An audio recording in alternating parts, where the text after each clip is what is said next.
It's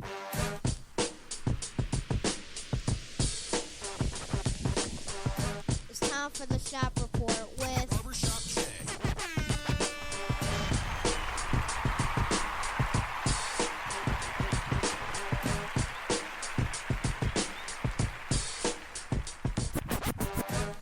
What up, sports fans? Welcome to the Shop Report. I'm Barbershop Jay. I'll be your host for the day. Here's what's happening. Man, we got a lot to get to today. So for all the folks out there who's checking us out right now, who listening on the 1-2-1-2s, I suggest y'all buckle your seatbelts because we're going for a nice little ride. Which college football top 25 teams, of course, other than Clemson and Alabama, could we conceivably see playing for the national championship this season? U.S. women's soccer star Carli Loyd, could she actually be the first, as in the first female kicker to kick in the NFL? To the NBA, Demarcus Boogie Cousins, is he about NBA done? But first, NFL's life-threatening hazards. Joining me on the show today is none other than my cat from the NYC, a.k.a. Rucker Park, Brother Rich. Brother Rich, what's happening? As always, honored, humbled to be on with you, with our listeners, and this wonderful program. And on the other side of the ledger, none other than my man from up north, Joey James, a.k.a. Double J. Tell the people what you say. We are locked and loaded, suited and booted. Let's get this thing going. Hey, look, could you do me a favor? Could you please not be driving with the top down? Not this time, okay? Brother Rich, did you know Double J got a convertible? Oh, I wouldn't be surprised at all. You wouldn't? That's how they get out in Michigan. You know, they get out like that. Oh, do they? Summertime for a couple of weeks that they have summer. Yeah. I can see y'all rolling right now to the parade. Is that what that's all about? Yeah, That's right. Yeah, Double J, you real silent over there on the other side. I'm presume that I should take your silence as a form of agreement. I cannot disagree with anything I just heard. Yeah, I bet. Yeah, if you're up and around, you're out and about, and you want to give us a shout, the number to call is area code 267-687-0026. That number again is area code 267-687-0026. And also, via Spreaker, if you want to, while we're live here, because we are live, you can send us a chat. We got the chat room open finally. I don't know why I haven't been doing that. But, senility is real. You know, it always happens every episode we put forth. But, yeah, if you want to chat with us, send us a few lines. You know, we can talk about something or something, one of the subjects we're talking about today on the show. By all means, chat away. Brother Rich, you weren't with us last week when we discussed Andrew Luck's retirement. Yeah, And unfortunately, I was not. Yeah, and, and the reasons for his retirement, and my stance has always been that I hate to sound redundant or, regurgitated. I'm all for the players, especially when it comes to injuries and, things of that nature. But just to drive the point home, a little further, so to speak, I found these. No, I didn't find. Well, Double J, you sent me the one article of the former offensive lineman, right? Wasn't that you that sent me that? It sure was. Yeah, and then I touched base with Herm. Unfortunately, he couldn't be with us today. He had a last-minute, situation that came up that he had to deal with because he was going to be on the show as well. And we all, if you don't know, I'm talking about Herman Arvey, again, one of my sports colleagues, former offensive lineman, played under Eddie Robinson at Grambling. Most infamous HBCU, of course, and with the Browns in '94, and then with the Ravens, of course, when the Browns made the move. With the Browns, of course, with Bill Belichick and so on and so forth. But he weighed in, too. He and I had a conversation off air, of course, and he sent me, I don't know if you remember this guy, Brother Rich, and Double J, you might not, but if you all get a chance, I meant to send you all that information before we came on air. Wally Williams was an offensive lineman with the Browns as well during his during that time that Herm played. And I sent Herm the article that you sent me, Double J. And then he said, "You remember Wally Williams?" And I said, "Yeah." He said, "Well, you should see what Wally wrote as well." So I know folks don't like it, but I'm going to read, of course, both articles. They're not as lengthy as some of the other stuff that I've read, but I'm going to put it out there. And, the reason why I'm going back over this again, because Brother Richard wasn't with us the first time, and then two, just to drive home the point to those fans who cannot discern or differentiate, those are two words, look them up if you've got vocabulary skills, between the uniform and the player, or those fans who, when in the case of Ezekiel Elliott, and we'll mention him as well too. We're going to touch on Zeke and his contract situation, because from my understanding, he's in the process of hammering out a deal. Or they're getting ready to hammer out a deal or something or another. He's very close to signing, according to all the reports. But those fans who would question with no hesitation whether a guy is worth whatever millions of dollars and so on and so forth. You all know the story. We've discussed it 1,000 times before, and why I said I'm on the side of the player. Because when it comes to the players, of course, regardless of what the sport is, people need to have some perspective. It's a lot of perspective being lost or replaced by fandom, and fans to a fault. But, the thing is, these fans who not only don't, they can't separate the player from the uniform, but just to give you some understanding of why when a guy asks for the amount of money that he asks for, or when they hold out, it's for reasons beyond the immediate. Would you agree with that, Double J? Without a doubt, of course. When these folks are not in front of a camera, we don't know what goes on behind the scenes. Mm-hmm. And that's where, we get this weird fascination or ownership, via legalized gambling and fantasy football. Yeah, exactly. So let me touch on these articles here one quick. The first one, Double J, we'll read the one that you sent me first. And the title is Why an NFL Lineman Retired in a Detroit Hotel or Detroit Hotel with the Lions. How do you pronounce the guy's name? Double J, Schoenberger or something or another? Yeah. Okay, yeah, I don't. You know me, I'm good at butchering. I don't want to butcher this young man's name any more than I have to here. So let me bear with me here while I pull this stuff up here. Pardon me, folks out there listening. Let's see here. All right. Well, they don't want us to do that. Let's see what we got here. Oh, here we go. All righty.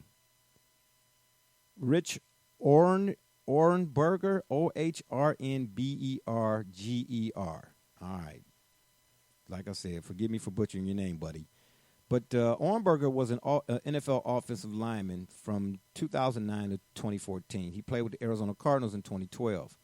And he's currently a national radio show host with Fox Sports Radio and the host of Loose Cannons. Okay, I didn't know that. All right, got you, Loose Cannons. And this was his response to Andrew Luck's retirement press conference. He said it brought back a lot of memories. And here's and I quote, or here's Mr. Ohrnberger. He said, "My last day was Tuesday, October 13th, 2015. My decision was made at a hotel lobby bar in Detroit after a group tryout with the Lions. Here's my story. My final season was 2014. I was playing for the Chargers, and I was a mess. I had been dealing with severe back pain for 2 years, and it was coming to a head. I became the starting center during a Week 1 game in Arizona, and by Week 3 in Buffalo, I was very debilitated. For all of you all who don't know what that word or term means, I suggest you look that up as well, because debilitation is not a good thing." He goes on to say, "My mornings began at 4:30 a.m., crawling from my bed to my bathtub. My pregnant wife would help me get into the tub, and I would soak and stretch until I was able to walk. I'd then go to the facility and do exercises to strengthen my back, but the pain was unrelenting.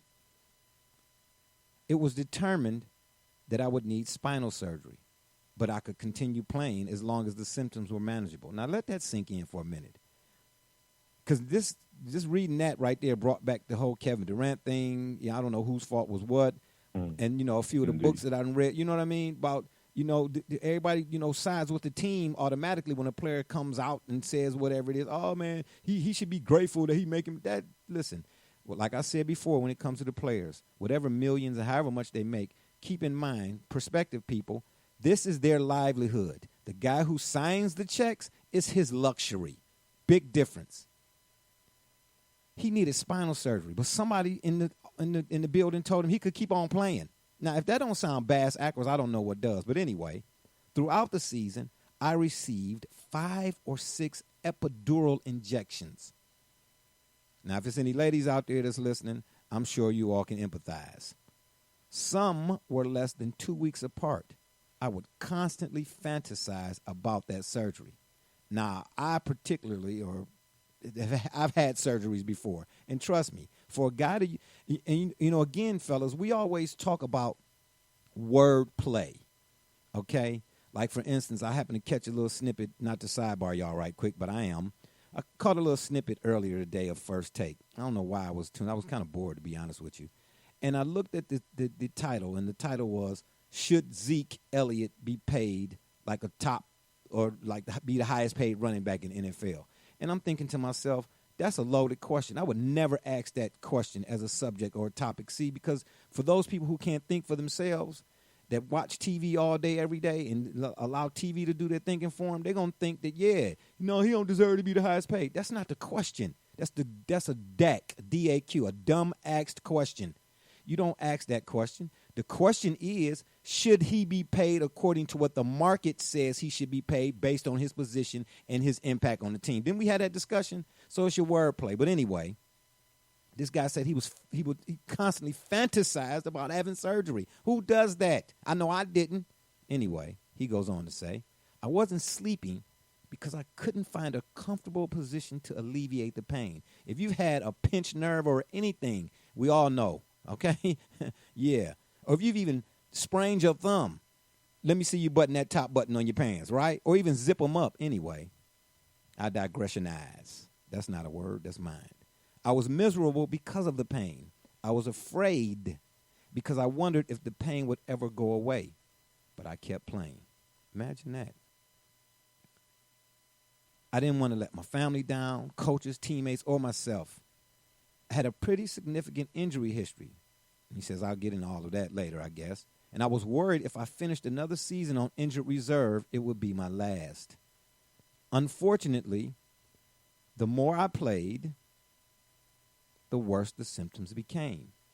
I remember one night in particular, laying in the bed, tears streaming from my eyes, considering waking my wife to take me to the emergency room. It's surreal to look back and review this. It's hideously comical how much of myself I was willing to give to all those dumb fans, but the alternative felt like failure. Now imagine having to deal with that in your psyche every day, right? The last game I ever played was on November 16th, 2014. We were hosting the Raiders, and while I was still dealing with my back, I partially tore some ankle ligaments during the game and received a numbing injection in the locker room so I could try to finish the game. I couldn't. It was time to make some difficult decisions. I was losing strength in my right leg. My leg was also blanking out or becoming momentarily paralyzed. Sometimes while I was walking or running, I'd hit the ground every time. I was told my loss of strength could be forever. He says, I elected to have the back surgery in December 2014, and I was placed on IR. The recovery, of course, was not easy, and I tell people that too. The injury itself hurts. And just to remind folks, if you haven't heard, I'm about to tell you now. If you have, forgive me again for being redundant. But I ruptured, actually, both the patella tendons in my knee. I've never felt that kind of pain in my life. The rehab was 1,000,000 times worse. He says the first 2 months were especially grueling. The pain slowly subsided. I started feeling like myself. My contract expired with the Chargers. I was a free agent.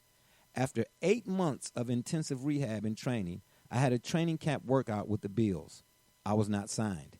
I then had a training camp workout with the Steelers. No dice. Then nothing.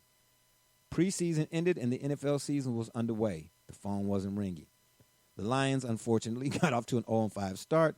I was brought in for a group workout on Tuesday, October 13th, 2015. I was one of 10 or so guys they dragged in for this workout. It was clear. They weren't kicking our tires. They were sending a message to their locker room. That night, he says, I sat down in a hotel lobby bar in Detroit. I ordered a steak and a bourbon and retired. There wasn't a press conference. No one broke the news, but it was over. I called my wife, who was at home in San Diego with our 4-month-old. I'm done, I said, and she knew. Over the course of my career, I was drafted in the 4th round, went to a Super Bowl, played in a playoff game, snapped footballs to 2 Hall of Fame quarterbacks, made lifelong friends, and lived a dream, but the trade-off was significant. Here, here's the rundown of what he's had surgery-wise. I've had both shoulders operated on, part of a clavicle bone removed, spent a season on IR because of a concussion, ruptured my MCL, and had back surgery. That's the abbreviated list. Football is all about dealing with pain. It's unavoidable, but it wears you down. He says, I don't know Andrew Luck, but he isn't a coward. He loves football, and he isn't giving up because rehabilitating injuries is too hard. Everyone has their steak and bourbon moment eventually. His was in front of the world, and he handled it with class and poise. Cheers. My man. Now, before I read the next one, Brother Rich, what say you about this young man? Well, when you sent me the article initially, if you recall, I texted you and said that this is indicative, along with Andrew Luck's retirement, this is indicative that whether you want to believe it or not, football is in trouble. And yes, this is why true. you find gimmicky things coming into the game now. But football as it was and has been played and has been practiced and been put upon us for all these many years is in serious trouble. And why is football in trouble? Because at the end of the day, there are far too many stories that are becoming public about this young man, like Andrew Luck, and like others who have had to make, and let's be frank, those who continue to play the sport, some of them, yes, be true, that's true, some do like the violence. And they don't even regret the violence until much later. And even then, some of them will tell you, "Oh, I'm glad I did it to help me get out of my life and my situation, man, my life better." And so they're with that trade-off. I'll trade 30 good years for 50 bad ones. Well, some of them will do that. But for the most part, as people become more aware, as we become more knowledgeable, people are making better and smarter life choices. People are making better and smarter life choices in what we eat, what kind of things we allow an education to enter our minds. We're using the internet in different ways. People are making better life choices about water they're drinking. You're telling me we're not going to make better life choices about a sport where you have the players. And here's the issue of Andrew Luck. Even his quote-unquote critics. Now, if you have never done that, and I'm not talking about play sports, in particular play football, if you've never done that and suffered what those people, those young men suffer to go out on that field and to take the cortisone shots and to do what they have to do, the Toradol shot at mid-game, who are we or any of us to be criticizing them and their decisions when they understand what it is that they have to go through each and every moment? When we've heard the horror stories about football players not being able to get out of their beds on Sunday morning. Now this young man is telling us that his pregnant wife had to lift him, an offensive lineman or tackle, and put him in the tub. Yes, I thought that was, that stood out to me too. I'm not at all surprised by that. Not at all. Yeah, that stood out to me as well. You know, and again, the reason why we discuss these types of topics, you know, to this degree is because, you know, we here have a compassion for people despite our love for the sport or for the game.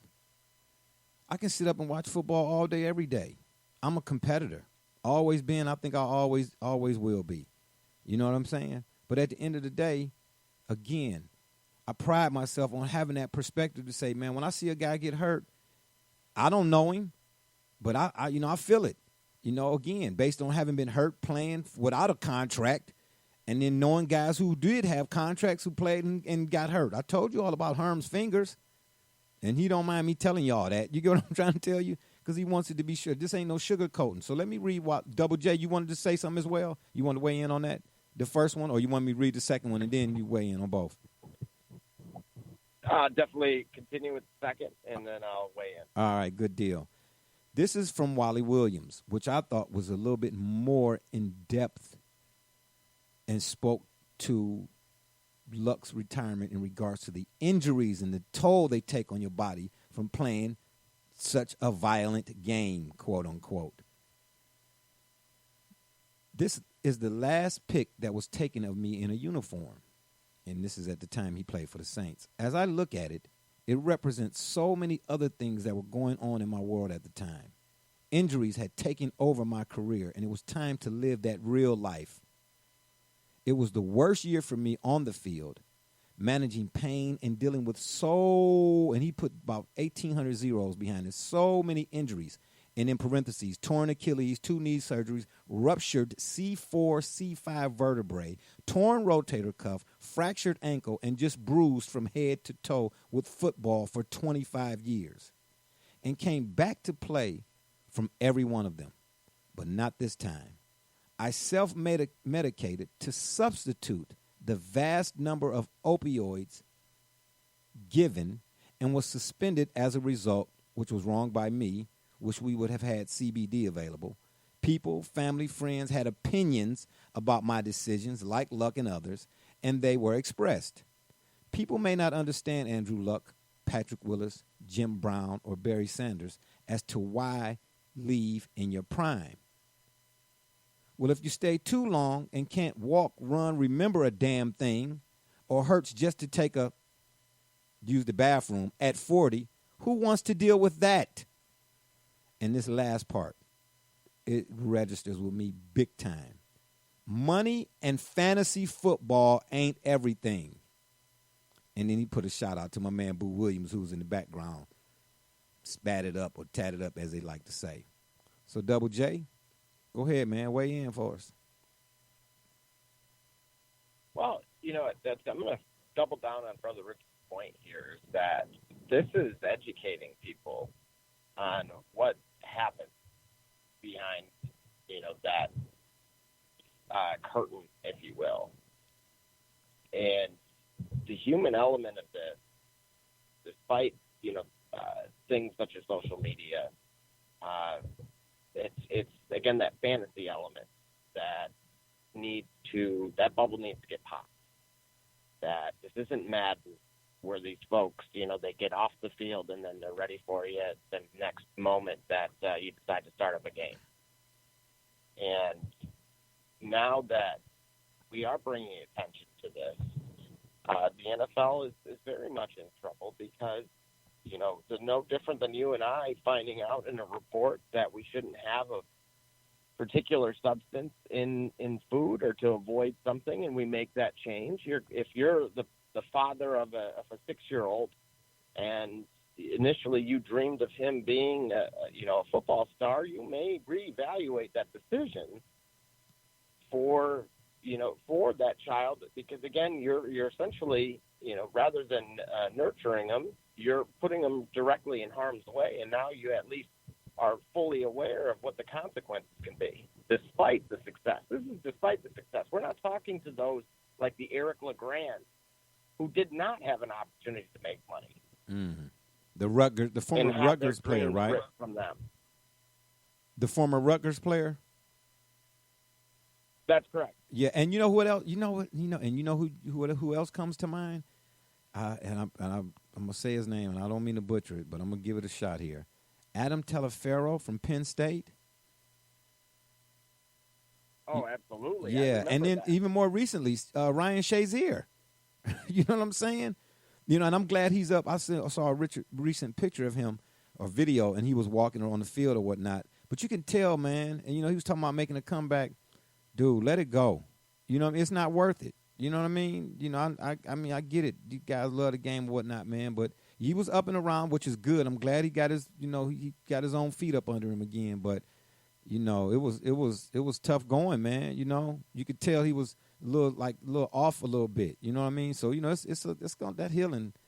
It's a long process, man. But yeah, Telefero, think about it again. You played for however many years, no different than Shazier here. The mental element, the mental health element of this to me, is no different than being and I'm not, by no means do I have any disrespect or ill will in saying this. It's very reminiscent or similar to those in the armed forces, because again, when they come back, they're not necessarily the same person, and they often struggle with being reinserted into everyday life. And I see often, time and time again, when it comes to these players with injuries, when their dream was essentially taken from them, they too, find difficulties in what that next step is, because they've worked their entire careers towards this one goal, and they don't know what else to do after that.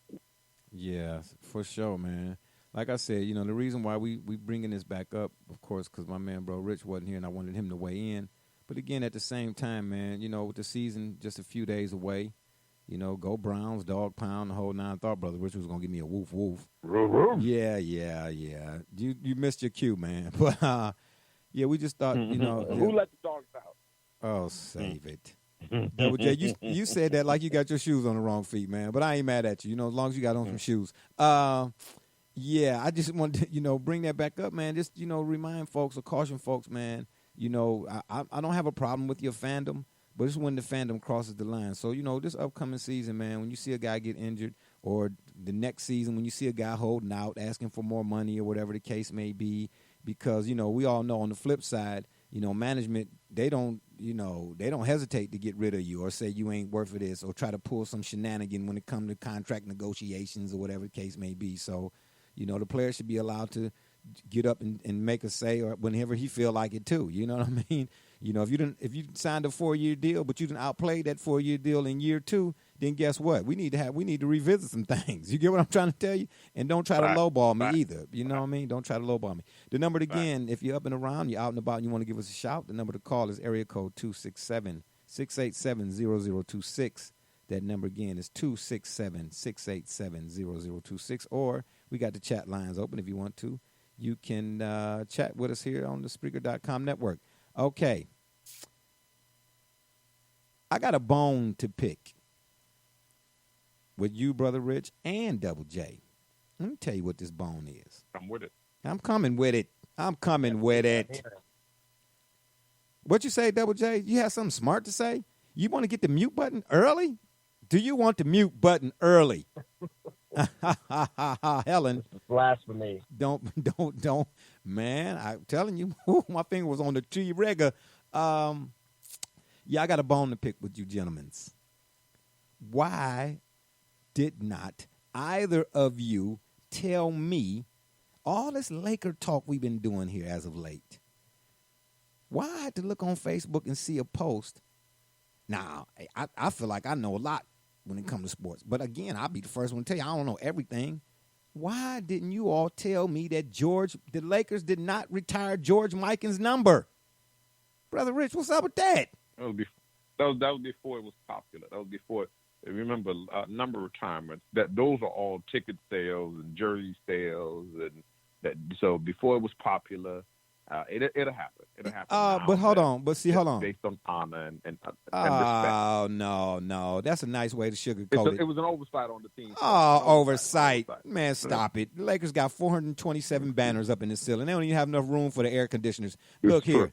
It's an oversight. Oversight. Yeah, I doubt if that's an oversight, because I'm going to tell you why I doubt it's an oversight, because that's why I left this other part out. The flip side of that is the Lakers don't have no problem recognizing the chips. Them 3 chips that the Lakers won when they was in Minneapolis. You understand what I'm saying to you? And George Mikan was on that team. Fact. Huh? You recognizing the chips, but you ain't recognizing the contributarian type person. Man, cut me in or cut it out. Oh, I just lost a lot more respect. Take the chip. Yeah, of course. Oh, yeah, of course. You know what I'm saying? Who wouldn't take, go bouillon cubes. Yeah, man, I got a big issue with this, man. I'm telling you, I done lost a lot more respect for the Lakers. Yeah, they fall flat on their face. Good form, good riddance. Hey, I'm telling you, man, the Lakers ain't been the same, man. They ain't been the same since Dr. Bus. And the logo came from upstairs, man. They ain't been the same. I mean, the name is still there. You know what I'm saying? The geographic location is the same. But, like they say about these new... I wish I could argue with you, but I'm not even... Yeah, well, of course not. No, I'm in agreement. Yeah, of course. You know what I mean? Like they say about these new schools that keep popping up around Cleveland. Oh, that's a grow. I said, yeah, the outside looks fantastic, but this is what's going on the inside. That's the question. You understand what I'm saying? So, yeah, that purple and gold still, that appearance is strong. But what's going on behind closed doors is terrible. Double J, what you got to say about all this, man? Because you didn't tell me either. George Mikan, you don't have his number retired by the Lakers? Uh-oh. Because they was in Minneapolis? I mean, look how much of...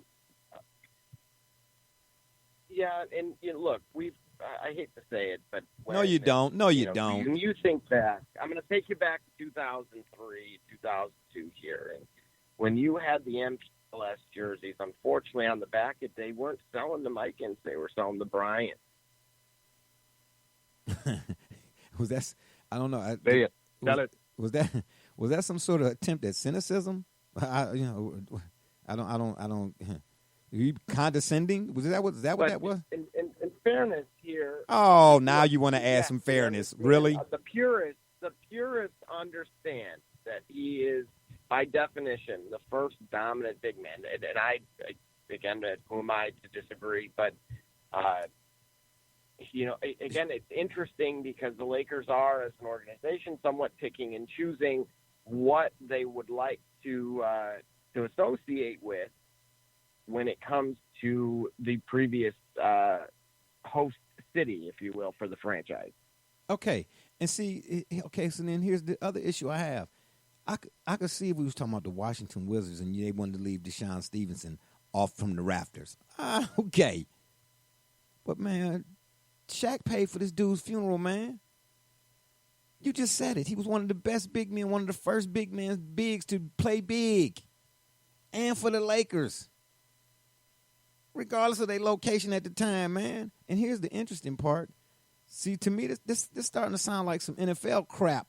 Them folks at the NFL, and rest his soul, when I was co-host of another talk show some years ago, I had the pleasure of interviewing Steve Sable.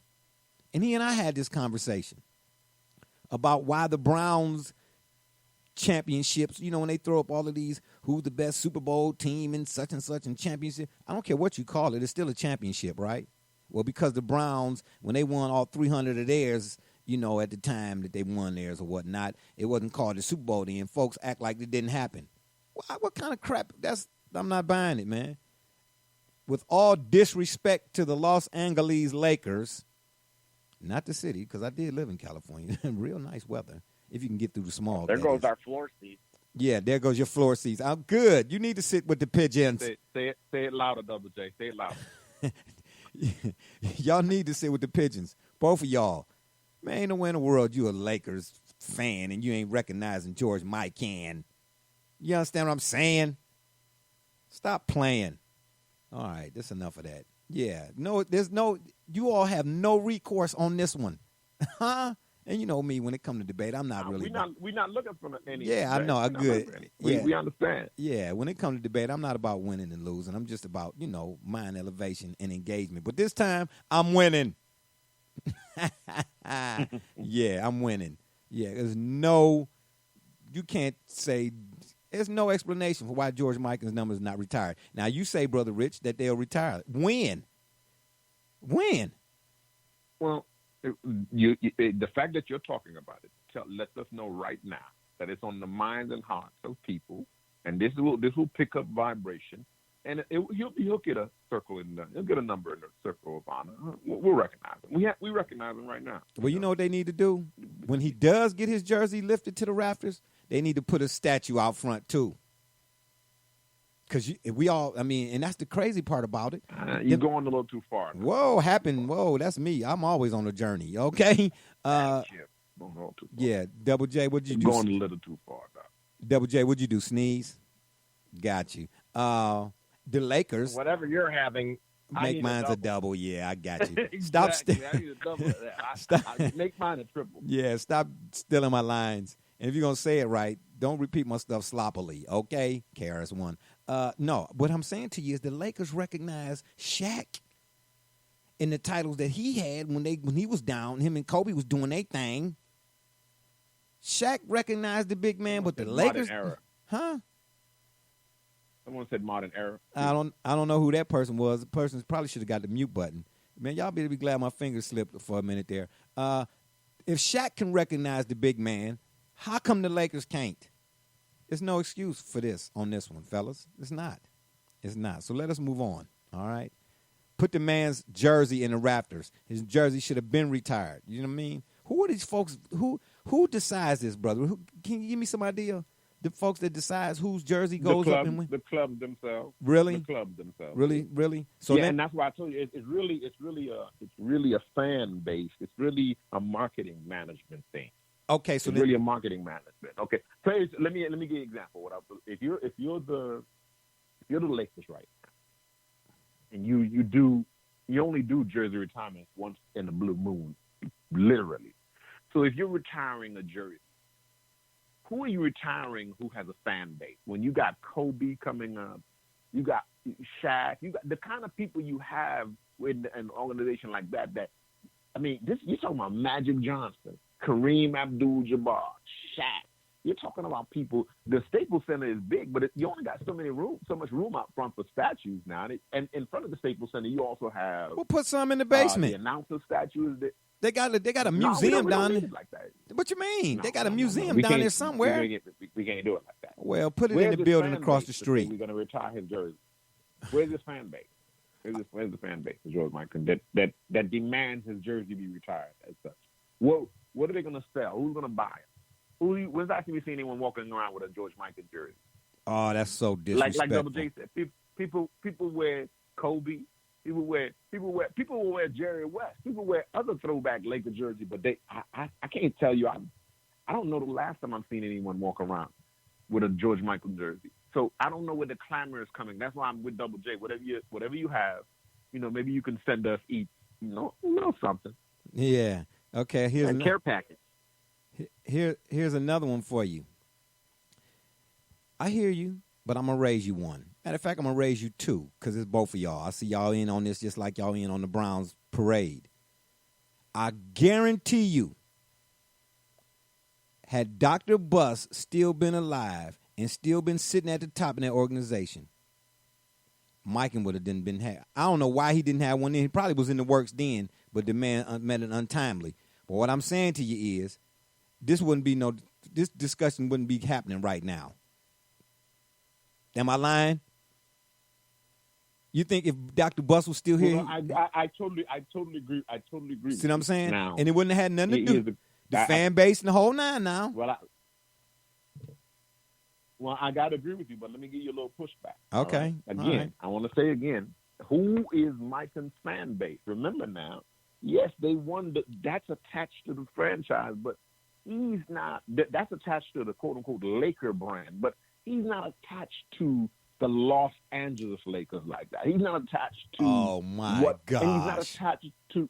I asked you. You raised the point, sir. Okay. And we're just giving you due diligence in terms of our pushback. He's not. He's not attached to. That's why you don't find people with Laker jerseys with George Mikan on there. You know who I see? I'll tell you who I see. The one of the main throwbacks you see of Laker jerseys is Wilt Chamberlain. I'm sure you've seen those in the Midwest. Yeah, I've seen people wear a Chamberlain jersey because he's attached to the Los Angeles Lakers history.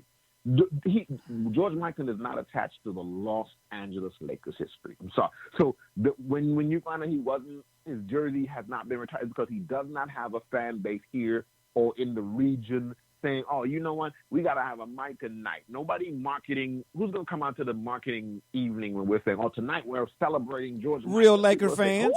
Who's that? Real Laker fans, not fair weather fans. Lakers fans. Real Laker fans. Not even real Laker. I'm a real Laker fan until you brought up the subject. I never even considered it. That's why nobody even thinks about wow, Mikan's jersey not retired. Oh, you dead wrong. You dead wrong for that. I haven't given George Mikan any thought. I can't. People talk about Chamberlain for a whole host of reasons. We talk about his on and off the court exploits. Yeah, as a Laker. That's but true too. I don't know if anybody talks about George Mikan other than he was part of the franchise. Okay. Yeah. Who's Boogaloo Willis? He played for the Boogaloo Indianapolis Pacers back in the day. Yeah. Okay. But I'm just who was the water boy for the Celtics when they won the 955? Wow. You putting 6,000 games. So disrespectful. So Mike and is Bobby Boucher? Is that what you? Or Bobby Boucher is more famous than Mike? And is that what you're saying? Or should be more recognized than Mike? Pretty much. Wow. Pretty much. Wow, man, I can't believe that. And Double J, you just sitting there all quiet. I mean, you just really eating this all up, huh? He's a realist. He's a realist. Well, I tell you what, I still say it's a travesty because at the end of the day, then what makes the Los Angeles Lakers the Lakers? The fact that they were in Los Angeles, or it's the last name Lakers? It ain't the first name. Los Angeles. But no, nobody. We celebrated the team started there. We acknowledge that, but the team is not celebrated because it's the Minneapolis Lakers. Okay, the team is celebrated because it is the Los Angeles Lakers. The team is celebrated because of Showtime, Jerry Buss, and Chamberlain and Jerry West, and the team is celebrated for those kinds of era of basketball, not for anything that happened in some city in. The Prince is more popular. Now, if you want to talk about, did he help Prince? Did George Mikan help Prince? Yeah. I mean, was he a player in Prince's band? I mean, we could celebrate the Minneapolis, whatever they happen. Yeah. Other than that, we don't know anything. Ain't nothing in Minneapolis other than Prince. It would give back them 3 titles then, giving them back to Minneapolis. That's just, you see, do you see the hypocrisy in it, though? I'm sure they could use them. They haven't won anything in a while. Yeah. So foul today, Brother Rich, and Double J just sitting there signing off on it. You ain't even checking to see if his credentials is right. You just, I cashed a check. Oh, my gosh. That's terrible. That's all the way terrible. I'm just saying, you're gonna keep the chips, but you separate the chips from the person or the player. Yeah, we take them, but you go over there and stand in the corner. Chips with the dip. And on that note, we go moving right along. You know what I mean? Yeah, I'm winning on that. I won that one. I won that round. Double Barbershop J 1, Double J Brother Rich 0. The number to call if you're up and around, you're out and about, you want to give us a shout, is area code 267-687-0026. That number again is area code 267-687-0026. All right, Brother Rich, Double J, you all are soccer aficionados, and I am not. But I like discussing the sport, because it's starting to pick up a little bit of steam here, especially the U.S. women in particular. We can't explain the U.S. men on the World Cup stage, so to speak. But the women are more than recognized or noticed, so to speak. Well, here it is. It turns out that U.S. women's soccer star Carli Loyd had a tryout in terms of kicking with, who was it, Double J? The Eagles? Is she out there practicing with the Eagles, kicking field goals? I believe that's correct. Yeah, I think it was the Eagles. It was the Eagles. Okay, it was the Eagles. It was. Well, I mean, there's plenty of video that been going around and about here lately. I mean, the lady got some leg now. So after she has this tryout, it was some legit steam that picked up. It was like, hey, they didn't put any names to it, of course. This whole condition of anonymity, it's running rampant. But apparently it was some NFL GMs who were quoted as saying if she was serious about working out and as a kicker, they would sign her. Double J, do you find that? I don't even know. I can't even find a word for it. Is that amazing? For lack of a better word or term. I mean, how do you see this? Just the idea. Not in the least bit. No, and the reason for it, I mean, yes, soccer in that particular position do go hand in hand, and I'll be the first to tell you, somebody that's played both sports and played that particular position at one point in time, sure, it is a different type of kick. However, the way that you train for that role, no different, myself, no different than her, especially her, you're prepared for that. Now, here's the biggest counter argument is that, well, the reality of it is there's going to be 300-plus pound men going to take her head off. That is their job on that particular play. And my counter argument to that is there was about 11 blocked field goals all of last season. So again, you're talking about under 10%. In which case, that her size compared to traditional kickers is not that far away as well. You're plus or minus 10, 15 pounds, which is not really saying a lot. If the girl can make the kicks, personally, let's look at the fiascos of years past. Speaking of those same Eagles, specifically, remember a night in Chicago that might be one that they'd like to forget. If she can make the kicks, I don't know how much more pressure it gets than the World Cup. I'm here to tell you right now, and it was some conversation about that. Like, okay, so she makes a kick or on a kickoff or whatever it is, and the first time she got to run down and make a tackle, then what? Because let's be realistic here, okay? The physiological structure of most women, and I don't mean to sound anti or anything of that nature, again, being realistic here, so let me try to pick my words carefully. This physical structure is not the same as a man. Now, that's not saying that she couldn't kick field goal, all right? If you got the leg, you got the leg. And if they give her a shot, they give her a shot. I'd watch it to see her kick a 65-yarder in Chicago in the middle of December and send the Bears to the Super Bowl.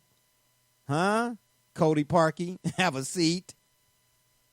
But at the end of the day, man, on the flip side, how many times have we had here on this show discussions in regards to CTE?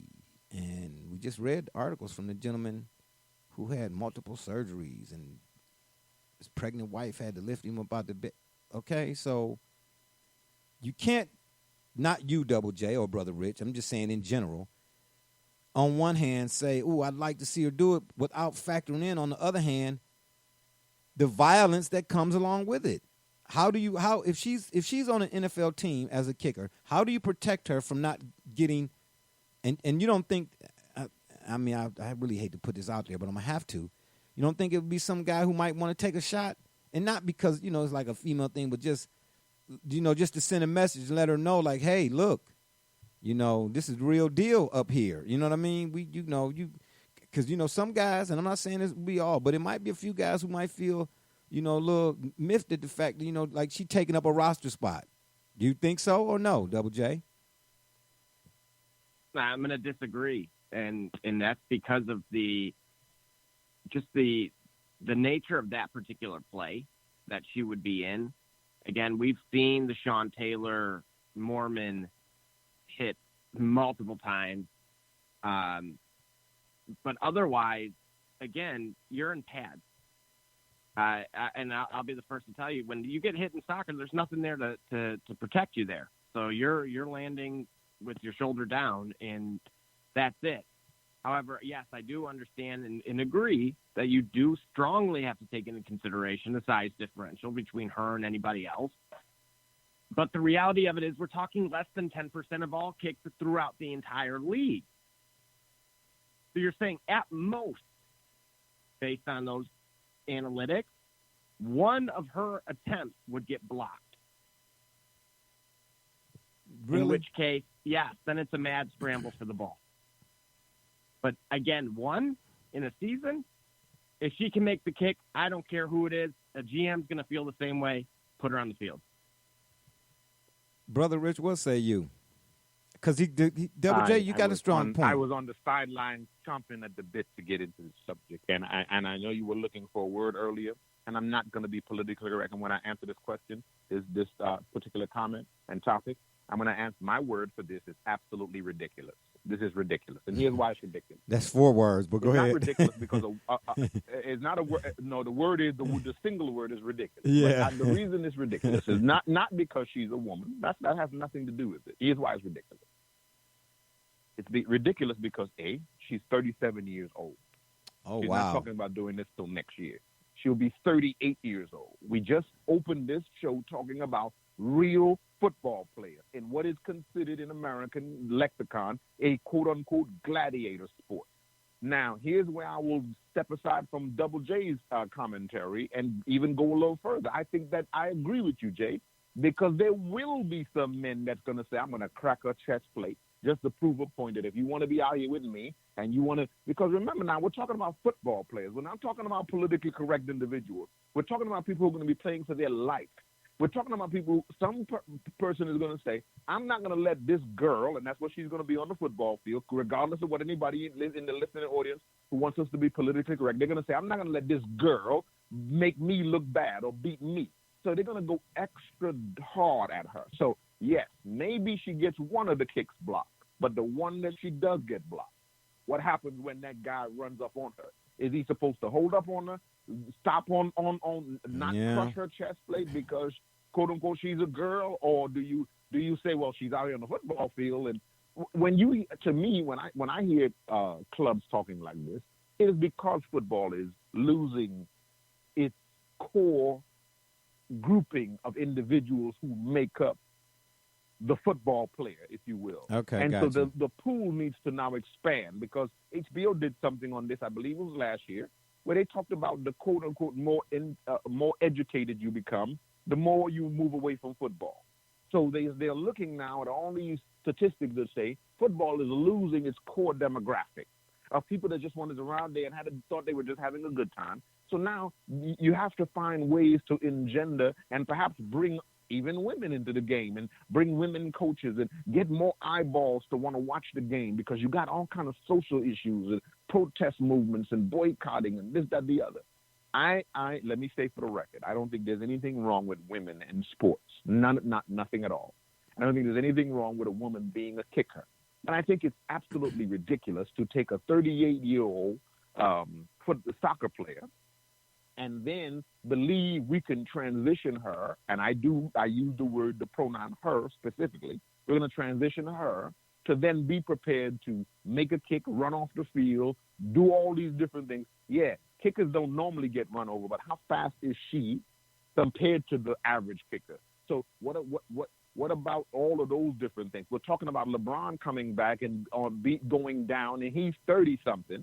He's 34, I believe, this year. She's 30. She's going to be 38, and we think she can go play professional football. And I beg to differ. I beg to differ. Well, those are all, beg to differ. Yeah, good points. Yeah, because, the sport LeBron plays is basketball. Football, you ratchet that up, times 100? Yeah, so I don't know. I'm 50-50. Part of me would like to see it. But the other part of me was like, ooh, because you already know now. Let's throw this out there because it is football, right?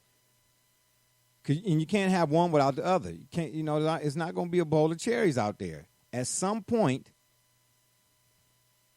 she's going to have to make a tackle, or she's going to get hit or something or another, and forbid it be something not good.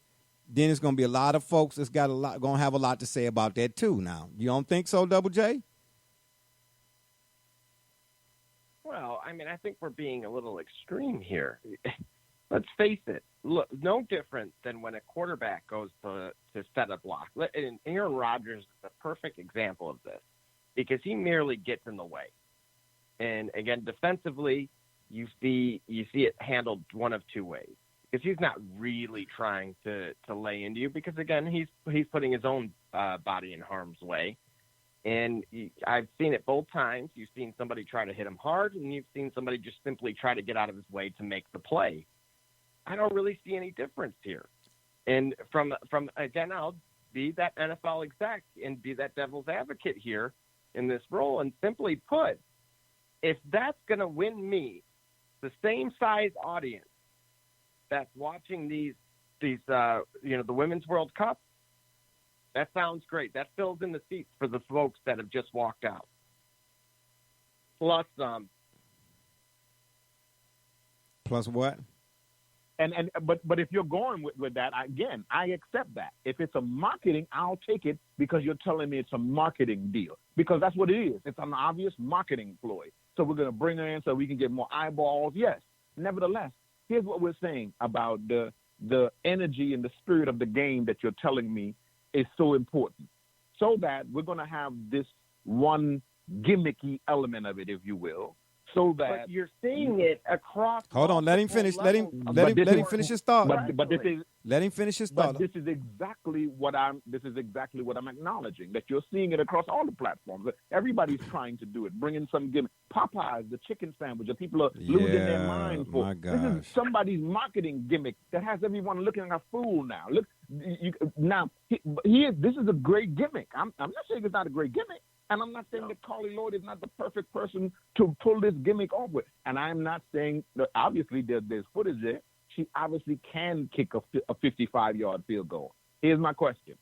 In Lambeau Field, let's say she's in Lambeau, and the circumstance, everything has worked out exactly as you have laid it out for us, Double J. She's done everything that you said. She's kicked, and she's done a wonderful job. But this day in Lambeau, she's kicking to take them to the divisional final. Or the NFC Championship or the Super Bowl. The NFC Championship. The NFC Championship. Let's go there. The NFC Championship. Now, I am on the other side, and my job is not only can I block this, we're looking to block this punt or this kick that she's kicking, and we got to deal with this kicker, right? Because this kicker she's had a couple of successful kicks, but now this is for all the marbles. She's got on pads. She's in the cold. She's kicking a football. Let's say she's kicking this kick is from 65 yards. No, let's say 55. Because I was going to throw it. Yeah, just say 55. Let's say 55. 55. And she has these players coming at her full bore, because now this, again, remember, this is for the NFC, what did you say, Jay? Championship. The NFC Championship, right? Now, they're coming at her full bore. This is on TV. What do they do at that moment? Is she an equal to an Aaron Rodgers or some other kicker or some other football player, or is it now she's a girl on the football field, or is it just it's okay if we just crack her chest plate, we run her over and we damage her? That's okay, because we all accept. Now, if we're saying that it's okay if she got hurt, and it's okay, we all good with that, then it's okay. But if we're saying that there will be different rules in circumstances like that for her, what are we doing to the game? Now, in the WJ, before you weigh in, let me say this as well. That's my point here. Let me say this as well. The Browns got rid of a punter who strategically, when he punts, cold quit, puts the ball down inside the 10, about as best or good as any punter I've ever seen. Ray Guy comes to mind. Not comparing them, I'm just saying Ray Guy could pin you down. They got rid of cold quit, the Browns did, and replaced him with this guy. They call him the Hammer. Now, the last time I heard those two words associated with an NFL player, that was Fred Williamson. Way back when. The Hammer. And you know why they call him the Hammer? Because he has run down after kicking the ball, punting, or whatever the case may be, and he done made some. Have you seen a couple of tackles this guy done made? Because we all know, again, in the game of football, and I'm going to go with Brother Rich's scenario here again right quick, I'm not against the marketing aspect either. But how many times have you seen, it's probably not often, but it's enough times, running into the kicker, 15 yards on the defense or whatever the case may be, and a guy done tweaked something. And now he on the IR or whatever the case may be, and that team is looking for another kicker. You know what I mean? We talking about a Julius Peppers type guy coming at her, or Calais Campbell or Aaron Donald type guy. And if they say, hey, look, it's not about her being a her or being a she or a female, that's a Chicago Bears player over there, number 19. You get what I'm trying to say? What are the repercussions? Because I get it. On one side of the coin, it looks all, hey, it looks good. But it's that other side of the coin, man. You don't think that there are some repercussions or some consequences that if she take a solid hit, you really think she could kick through a whole season without either having to make a tackle or being hit. And I'm just saying, you know what? You're playing right into my hands here with this. Okay. The reality of it is, you know what? By stepping on that field, she's already gotten into those players' heads. Everything you guys just said would have, at the very least, if that kick did not go in, she would have drawn a flag. Okay. Because of someone flying into her or someone pushing her after the play, again, to set that tone, as so to speak, in which case, again, it's breaking a rule that's currently in place. So all marketing aside, you put that person in that situation because they can do the particular job that you are hiring them for. In which case, 55 Lambeau, I am A-okay with throwing her out there. Okay, so let me ask you this then. And again, it's because she has told me and has proven to me that she can make that kick. She has no fear on who's on the other side. Look at half of this World Cup. They faced more pressure off the field with the constant scrutiny from the media than they did on the field with the opponent. So by all means, I actually feel she's more prepared than most of the kickers on an NFL roster today. Okay, but here's what I'm saying to you. No, that you're right in that. But it don't start and stop right there. There's more elements to her. It's not about just her just going out and making a kick. Because I'm in agreement. She could probably do that, but that's not the only element to her being out there. It's just making a kick. Just like in certain games, you know what I'm saying? Just the elements themselves. You got wind, rain, sleet, and snow, and all of that. So you're gonna play different or whatever. You know, you got to run the ball more as opposed to passing because the wind is blowing. There are other elements. It's not just about her making a 55-yarder. I believe she can make it. I watched her in a little video. But again, there's no rush coming at her. It's in practice. She took 77 steps to get there. You know what I mean? So it will have to be a lot of work to go into, you know what I'm saying, her being able to get ready. 177. 177. Yeah, you know, to her getting ready to kick in a game that would send the Bears to the NFC Championship or whatnot. And again, I'm just being realistic. Let's just say 1 + 1 = 2. Physiologically, do you think that she could withstand? Because let's say she go out there and make a 55-yarder. Yay! All right. Then the next time she out there, because she's going to be that 11th person. It's 11 on 11 now. It's not 11 on 10. She punt the ball or kick the ball off or whatever the case may be, and the returner get past everybody else, and now she got to deal with him. And then because how many times we see on any given play for the men, guy get his ankle rolled up on or he get his knee twisted or whatever, and then be out for the season. Physiologically, do you think that she could withstand the rigors of the NFL? We're not talking about whether or not she can make a kick. We all agree that she could make a kick. So let me ask you this then. If it's not about her making a kick, what makes her any different than the young man who's blind that kicks for USC right now? Does he not face the same things that kicks block? He's about the same size, but the difference is he cannot see, she can. But it's a reason. Here's the fundamental difference. No, here's the fundamental difference. And I'm going to stick with what I'm saying. The fundamental difference is only this. There's no difference except this. The difference is, if a woman smacks you in the face, people look at that and say, oh, that's terrible. She shouldn't have smacked him. But if you smack her, even in self-defense, society frowns on that. So what I'm asking you now, this is all I'm asking you. In the scenario that she is in Soldier Field or wherever, Lambeau, and Khalil Mack or Aaron Donald is pulling up on her because they have now, it happens. This is it. This is the one play in 3,000, but now I got a clear shot at the kicker. Are you telling me, am I allowed to crack her chest plate? Because now this is how football players talk. They talk about trying to take his head off. Right. I've heard football players say football is not a sport. They say violent sport. So now, does the violence, am I allowed to extend the violence to her? Now, if you're saying I'm allowed to extend the violence to her and she can come on the field and I can be violent with her, hey, let's rock and roll. When I played basketball, if a girl came on the basketball court to play with these guys here in the parks and stuff we played in New York, If you want to come on this court and play, you understand that, hey, here, we throw you down in the paint. So they know if you come and play here.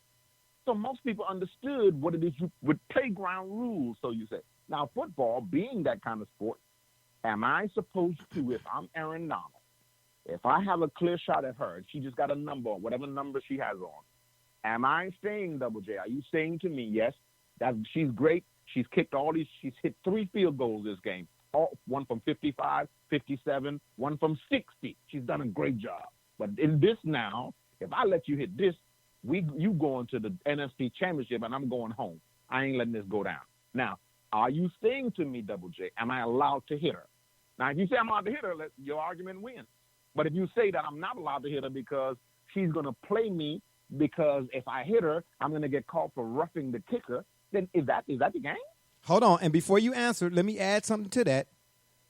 Do you recall when the Warren Sapp was with Tampa Bay, the Buccaneers? I don't know what type of play it was on. It might have not been a field goal or a punting situation, whatever it is, but it was in the field of play. And the offensive lineman, I think it was against the Packers, and the offensive lineman didn't have his head on a swivel. Or it might have been Brett Favre even, if my memory serves me correct. And Warren Sapp leveled him. Right? Because it may have been like an interception or something in a return back. So now everybody's fair game on the field. You see what I'm saying? You're right. She's no different in terms of if it was just you kicking and then getting off the field or whatever the case may be, fine. But it's more to it than just making a kick. Can she physiologically hold up to the rigors of the NFL? Is what I want to know. Hold on. Hold that thought. We got a caller here. My man, Kalen. Calling from Flint. Homeboy Double J. Kalen, what's going on, man? We just now got you. We just now brought you in, man. It's Kalen from Flint, right? Yes, sir. Yes, sir. All right, you on here with Barbershop J, Brother Rich, and Double J. Right now, we're talking about Carli Loyd and her being the first female kicker. Because that was another point I'm gonna mention too, Double J. If it was just par for the course, so to speak, then. If she were to pull this off, if she were to get signed by an NFL team, then they cannot put the first female. Because then they should just say Carli Loyd was signed by the Giants today. As they would, whatever the blind guy's name is, I didn't know that until you just said that, or whatever, Donald Igwe, BK, or any other, Cody Park, any other kicker. For you to say this person is the first, that tells me that there's something special about this and this person and this moment and this so on and so forth. You get what I'm trying to say? It's not just she's not one of the guys, or it just ain't just that guy coming on. You know what I mean? Because if it were to happen, if it's announced that it's going to happen, there's going to be a big to do. Now, if it ain't no big deal, well, here's the thing. Go ahead, Kellen. Go ahead. Yeah, I guess that's it. Going back to what Rich was saying. You know, as long as the rules aren't changing for this player, then I would say that, you know, the other underlying tone here is also equality. You know, honestly, if they were to change the rules of the NFL or, you know, encourage players to be, you know, less aggressive with her, it would almost be a slight to whatever other cause, you know, outside of just being the first lady in the NFL to play. So I think that's something that should also be considered. I think what won't really be able to be documented or tracked or, you know, really talked about is the attitudes of the players. Granted, you do have some gentlemen out there that might be of that, you know, ilk to be, all right, I really want to do harm to Carli, but at the end of the day, I would like to think that a lot of the players might actually not be as aggressive. You know, what's to be said about the dwindling, you know, crowd of people who watch the NFL for that carnage? You know, are they being shortchanged because now the players are now less likely to give them that play that they really actually are tuning in for? What's to be said about that? You know, and those are very interesting points. And I want to add, you said the last thing you said made me think about this. and I keep going to the physiological part, and this is not to discredit her, because I was intrigued by it when I first saw it. I was like, wow, it was a little eyebrow raiser, like, okay, all right, I see you, Carli. Playing with the U.S. women's soccer team with no pads, nothing on. I mean, it's almost like rugby. You know what I mean? The contact is there, but the contact is not as constant in soccer. And again, I don't know as much as you and Brother Rich, Double J, as it is in football. But being run over by Hope Solo ain't the same as being ran over by Aaron Donald or Vince Wilfork or Michael And Dean. I've never heard anybody, and no former professional soccer player will tell you that soccer is a violent sport.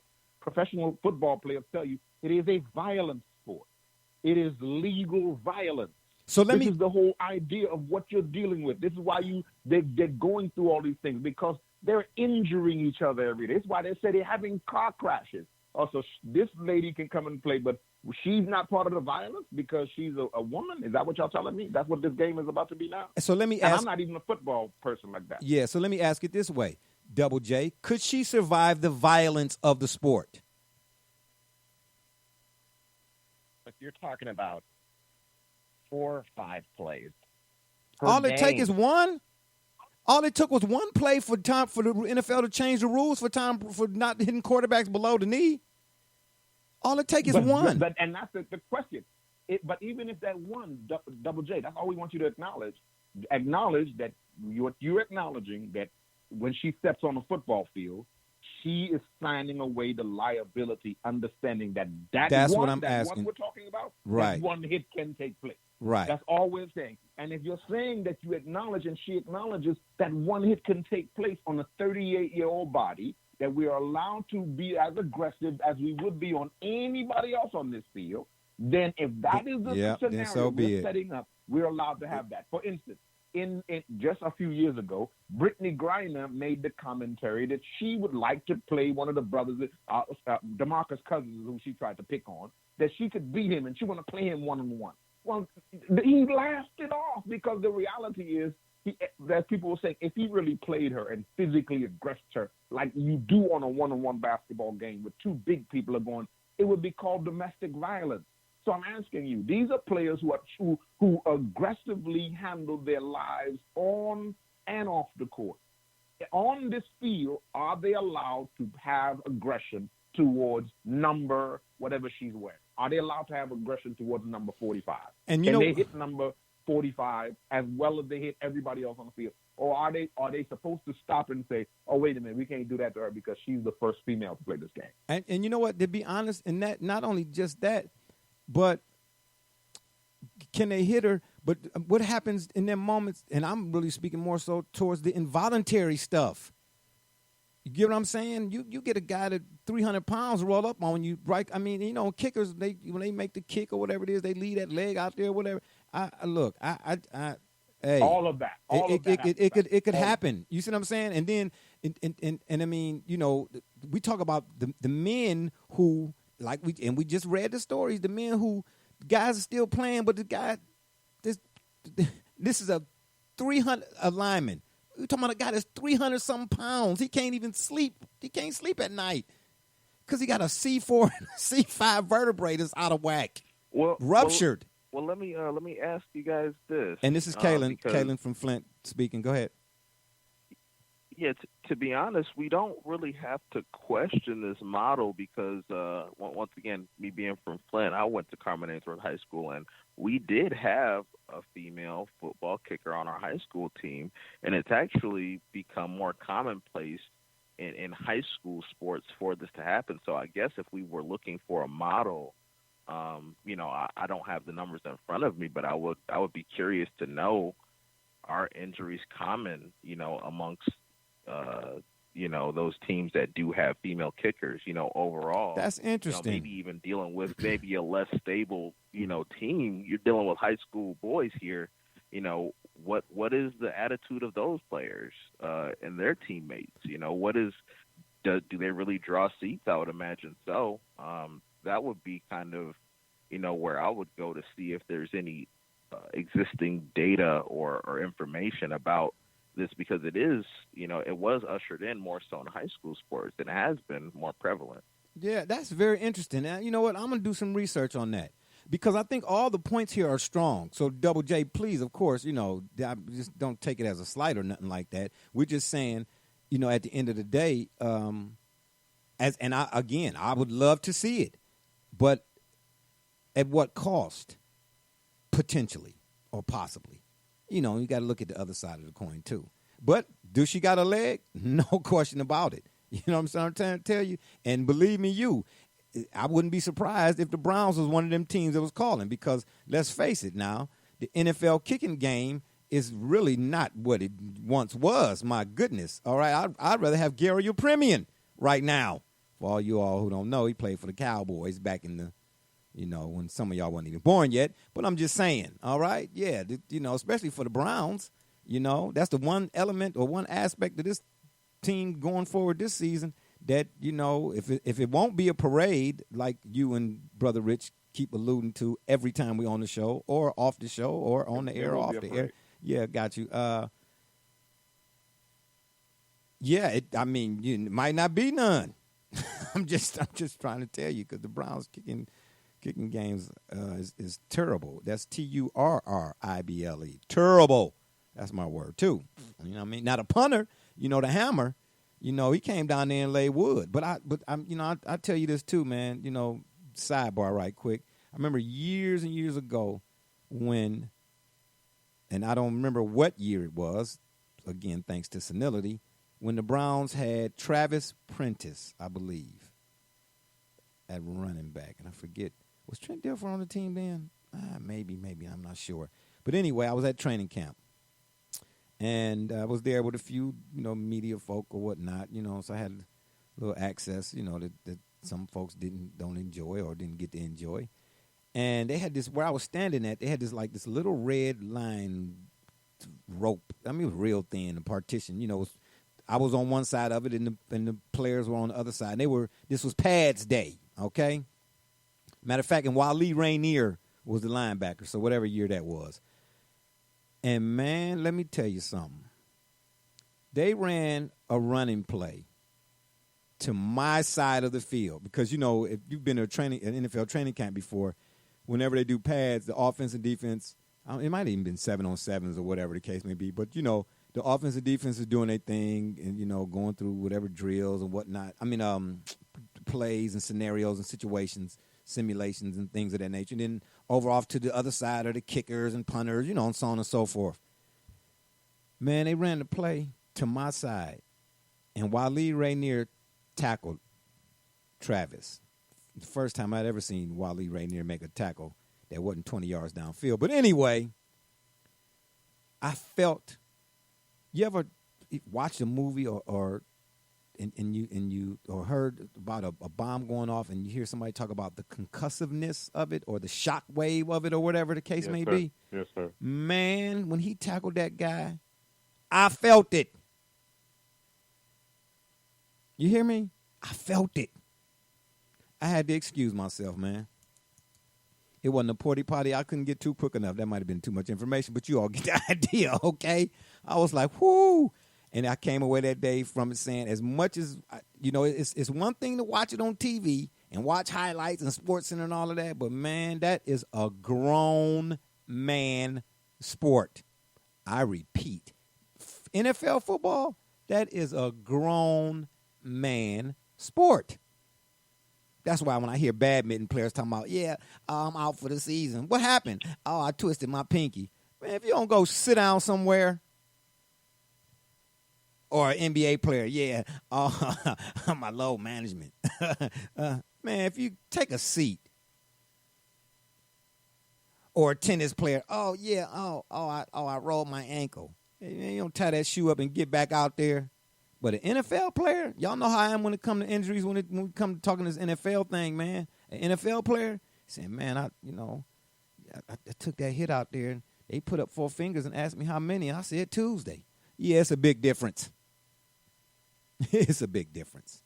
Okay? That's all I'm saying. But again, at the end of the day, I'd like to see it. And, of course, Double J has made his stance. He'd like to see it. My man Kalen brought up a good point. At the high school level, can there a few high school teams here? I don't know if they have any female kickers or whatnot, but I will. I'll check with some of I don't have sources. I just know a few people.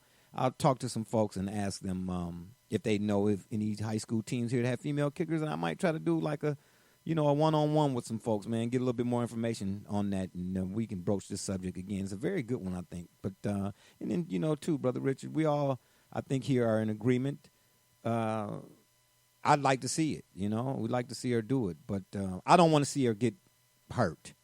Well, I want to be clear on my position. I'm not in the I'd like to see her do it camp. I'm going to be clear. I'm not. I'm the Dave Chappelle of this moment. I'm not in that camp. I'm not going to be politically correct. I think it's asinine. Quite honestly, I think that if we're going to practice and have equality, and we're pushing for equality and diversity, let's push for those things. And I'm all with equality. I'm with that.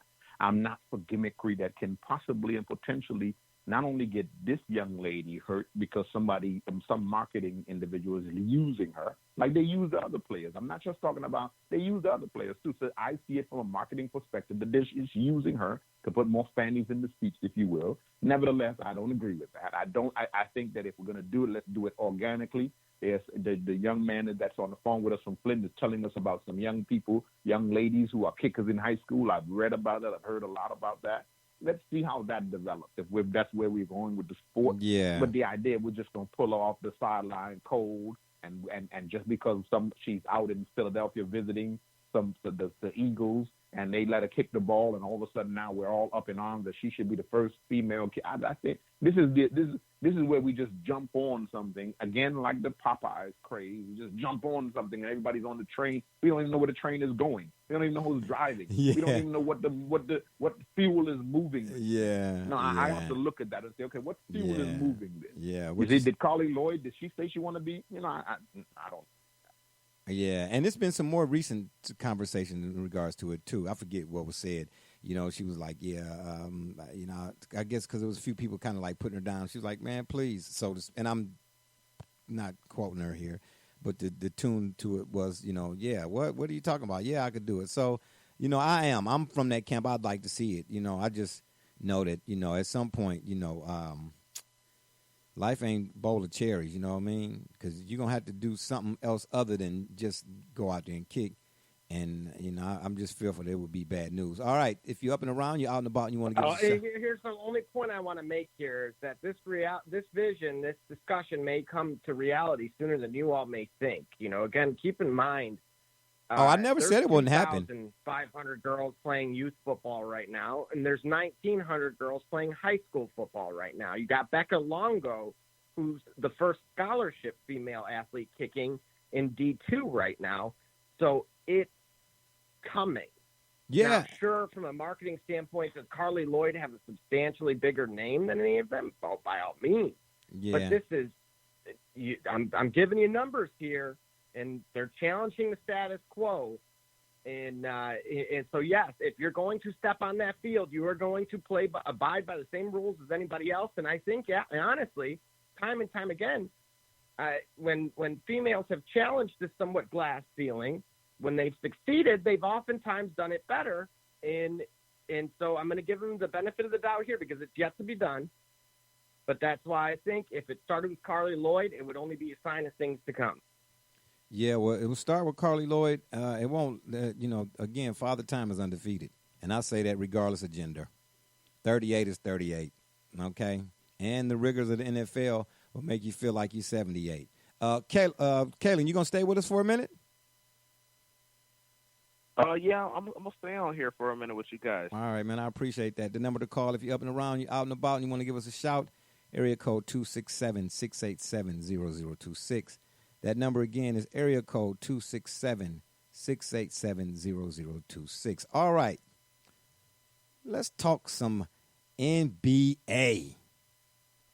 No? Nobody wants to talk NBA? Well, I do. In particular, yeah, Demarcus Boogie Cousins. Now, there's been some recent audio recording or recordings, I'm not sure which one it is, of him threatening his ex or his baby's mama, because he got married to some other lady, and I don't know if it's a jealousy thing or whatnot, but it turns out that on this he was recorded as saying he was gonna go back and get his gun and shoot her. Now, if I left anything out, Double J, please fill in the rest, or if I missed something there, if you would tell us exactly what he said, because I'm pretty sure you're probably a little bit more familiar with this than I am. But I did read something to that effect where he said, he being, of course, Demarcus Cousins, said that he was going to get his gun and shoot her in the face. Did you hear that, see that, or read that, or what, Double J? Yeah, I mean, that was, you're paraphrasing there, but again, it was very disturbing to say the least. Okay, so now I'm going to ask Brother Rich. Did you hear, see, read, or whatever the case may be with this Demarcus Cousins? I did hear about those things. I heard about them. Okay, and what about you, Kalen? I'm sure you've heard it as well, right? Yes, I did. It came across my timeline. For me, when I hear of domestic issues, I try not to play into the rumor mill by reading articles that aren't really from a credible source. Mm-hmm. For me, I don't know whether or not there was any files charged or any charges pressed, should I say. Mm-hmm. But I would imagine that these recordings leaking aren't a coincidence with his health being, in question. Yes. That's where I was going next. Aside from, I don't even want to say aside from, let's set aside for the moment what allegedly was said on this recording. The person who leaked this, was this not deliberate? As Kalen, I think you kind of alluded to. Brother Rich, this was deliberate. Do you think? Absolutely. Okay, so who, hypothetically, because weren't there, and I'm with Kalen on the whole speculation and being speculative, and if I said that right, y'all excuse me. I don't want to do all of that, but this hypothetically, the person that leaked this, I mean, give me some idea. Why would they do such a thing to the media or to the public? We can pick any number of human motivations, starting with envy, jealousy, hatred, greed. Pick any number of those. You can just start checking them off. People who knew about it and have some gripe against them or some beef, or people who want to, you never know, people in management, people in marketing. Is he about done? Because I saw also where, the police, wanted to bring him in or, for questioning or something or another in regards to this. They're taking this thing seriously as they should. The warrant has already been issued for him. Okay, so the warrant has been issued. Called terroristic threat. Oh, wow. Okay, so the warrant has been issued. So now, is he done? Do you think his NBA career is done? He'll probably never get another contract or whatever the case, especially with him being hurt or whatnot. Is he done? Well, can you ever say done when a person is 7 feet tall, a wingspan, and okay, so I don't know if done, but in terms of for now, yeah, I think done is a good word. Yeah, done is a good word. Yeah. What about you, Double J? Is he done? Well, I'm going to disagree. I don't believe he's done, and believe it or not, the injury is actually a blessing to him because in time, I would say by the end of 2019, this may come to a head. Honestly, let's look at it this way: he probably, no different than any other man with maybe a custody battle, may say some things that they may later regret, but many may say it under the assumption that they're not being recorded. So chances are this was a pattern of behavior, and she very well could have baited him. into saying such a thing. Mm. With that being said, And she did. Yeah. oh, without a doubt. And the reason why I'm going to say that is because nobody is recording a conversation just coincidentally. Mm-hmm. Okay. Well, And now what's interesting about this and why I stress about the fact that they do have a child together is because I don't believe that the financial motivation is behind this because of who she's presently with, which is Jimmy Ward of the NFL. All right. You learn something new every day, I guess. But does he have Boogie Cousins money? That's an issue. That's But again, it's subjective. He's on the 49ers. He's starting safety. But yes, we both agree that the NBA money and the NFL money is not quite eye to eye there. But then, And the other thing about NBA wives, it's NBA lifestyle too. You know, this other girl is going into the new lifestyle. They're getting married. All the both boys was there. You know, and as you said, you just pointed out, she's up close and personal to the situation. Double J. So, like you said, I thought that Boogie Cousins going into this season was the person who could have really made the Lakers a championship squad if they potentially could have done that. I thought so. So I'm with you. I'm a Boogie Cousins fan. I would like to see him rehab and come back. She knows the same thing, that he's on the cusp. He could have been on the cusp of getting another $50 million contract. So if he's able to rehab and do the things you're talking about, maybe perhaps he gets a shot at that. Well, she may know that. And again, NBA lifestyle is different than football lifestyle. Football players, their lifestyle is not like that. Yeah, and Kaylin, before you weigh in, I just want to also add that not only am I asking is Boogie's career done as a result of this, because we've seen the domestic violence issue. You know, that's the climate now. You know what I mean? And everybody's on edge, so to speak. You know, it's like, ooh, you touch me, and this is a rap, so to speak. But on the flip side of all of that, I just want to point out too that while I do not condone him saying that, threatening her, whatever it is, because we've seen cases where folks say that and then they do that. So I get it. You don't take that lightly, by no means. But again, on the other side of this, you have to consider that there are some ladies out there who push buttons. Can I say that? Yeah, push buttons.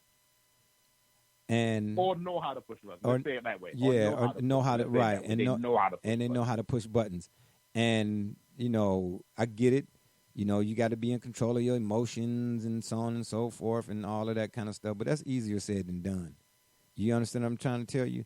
Especially when, see, I would just like for whenever these things are mentioned, you know, too often it's the player. And that's where it starts and stops at. And then it's the vilification of it. Oh, yeah. And I'm not saying he's a saint or nothing like that. No, I want to know all. Don't just tell me about the guy who goes and does something egregious or says something egregious. I would like for you to also include in that what got him to that point. And in some cases, people might say that that's maybe more important, understanding the why. Why did he do that? Why did he say that? Instead of saying, oh, he said that? Oh, yeah. Go get the pitchforks. Now, I'm not absolving him. I'm not saying he went wrong. No, none of that. All I'm here again to say is, can we weigh both sides of the coin before we make, you know, the court public opinion facts, so to speak? You get what I'm trying to tell you? And I appreciate you, Kaylin, saying, too, you know, I don't really do the articles unless it's a proven source and so on and so forth, because there's not a lot of folks out here fact checking is all I'm trying to tell you. And I need to see all the facts. Well, to further your point, or to answer your question about what led to it, it was about her forbidding the mutual child that the two share from attending his wedding. Wow. Yeah. Well. Yeah, and see now you know, and again, I've seen cases of that too, where, you know, whatever it don't necessarily have to be the lady in all cases. Sometimes it be the men or whatever, but you know, the parent using the kids as pawns, so to speak, or playing with the kids in that regard. And you can't do that. You can't do that. Kalen, go ahead, man. What you have to say on that? Yeah, in this case, I'm thinking that, and once again, I don't think it's a coincidence that after the injury surfaced, so did the tape or the recording. I would, now that I'm getting, more information about this, it almost seemed as though she was hoping that the tape would almost be a dagger in his career, like the timing couldn't have been any worse. And I don't doubt that if they were indeed arguing, he was probably dealing with the stress of a new relationship while his career is in limbo. And then to put salt in the wound, there's a possibility that, my child might not be there to, witness my new union. Yeah. It might make you upset. It won't make me want to shoot somebody in the face. Once again, I'm not condoning what he did. Right. But if these are the elements that are in play, I could understand him maybe not, being as nice to his baby mom as we might expect him to be. Yeah, good stuff, fellas. That's some good stuff on that topic. That's a touchy subject, so to speak. This domestic violence thing. Especially not being, privy to or being present whenever this stuff is taking place. So you only go off of what you're being given, and then, like Kalen said here, you got to decipher between fact and fiction, what's being said or read or written about the situation and whatnot. But I draw from personal experience in regards to this, somewhat, and I just know sometimes, it's a lot of folks out there that's dealing with narcissism, and at times, I would say, it's affliction for which there is no cure. If you're up and around, you're out and about, and you want to give us a shout, the number to call is area code 267-687-0026. That number again is area code 267-687-0026. I actually wish there was a few ladies that might have called in and, weighed in on that subject, because we like to get everybody's opinions and thoughts when we sit down here and discuss these topics. All right, let's talk some college football, fellas. Y'all ready to talk some college football? Brother Rich, who's your favorite college football team? The Browns? Got you. Double J, what about you? Absolutely. The dog pound. Yeah, I already know. That's why I filled in the blank for you there. Double J, who's your favorite college football team? Ha, ha, ha, ha. That's not a response. Do I need to move on to Kalen here? That's all I need to know. You know what I'm just trying to say? I'm a Wolverine. I'm a Wolverine, baby. Oh, Here okay. we go. That's Oh, on that note. I do enjoy my time with you, gentlemen. I'm gonna have to drop a bomb and leave, but go blue. Oh, it's all good, man. We appreciate you for calling in, man. And just stay tuned for our next live announcement, man. Always call back, man. We appreciate you calling. You already know. All right, man. Have a good one. That was Kalen from Flint. Yeah, he called in the last time, man. Guy got some good stuff to say there. You know what I mean? I appreciate them kind of calls. Double J, who's your favorite college football team? Yes, sir. Oh, now I'm a sergeant in the Army. The who what? From where I am an alumnus, the Purdue Boilermakers. Double J, we get it. You're on the board of directors at Purdue. I get it. I get it, man. You don't have to announce that every time, man. I'm from the Hurricane City. Okay? Well, not officially, but, ever since the days of Rohan Marley, baby, Kane, the U, 230 for 30s. But that's right. You're a Purdue alumnus, and you're so wait a minute, Double J, you playing both sides? You a Purdue fan and a who? Michigan? Oh, no, absolutely not. Oh, okay. No. Just I would actually go with the team from Ohio before those guys. What team from Ohio? Whoa! What Don't let them hear you say that. Hold in on. Michigan, man. I know you might have to give up your state driver's license. Yeah, he already did that. That's why he's not driving in with the top down today. I didn't tell you that part. Yeah, what happened here? What you had to go with? What Ohio team? The Bobcats? Or the Toledo Rockets. No. Yeah, I'm about to say I was going there next. Of course, it would be Ohio State. Ohio State, simply, who what? I was a fan of Urban Meyer. Oh, I was a fan stop of Jim it. Tressel. Of course, you go back to your legendary, the legendary coach list goes on and on and on. I would say much more than, just a Schembechler and then, maybe somebody else. And even those were questionable. I guess Lloyd Carr because he won a national title. But it's a team full of hot air year in, year out. I wish we played them more because I think Purdue would smack them around a little bit. But, again. Well, not overall, based off this I'm a friend. Not based off this showing in this first game. Purdue won't smack nobody around. But I like Purdue. Drew Brees. Hey. No.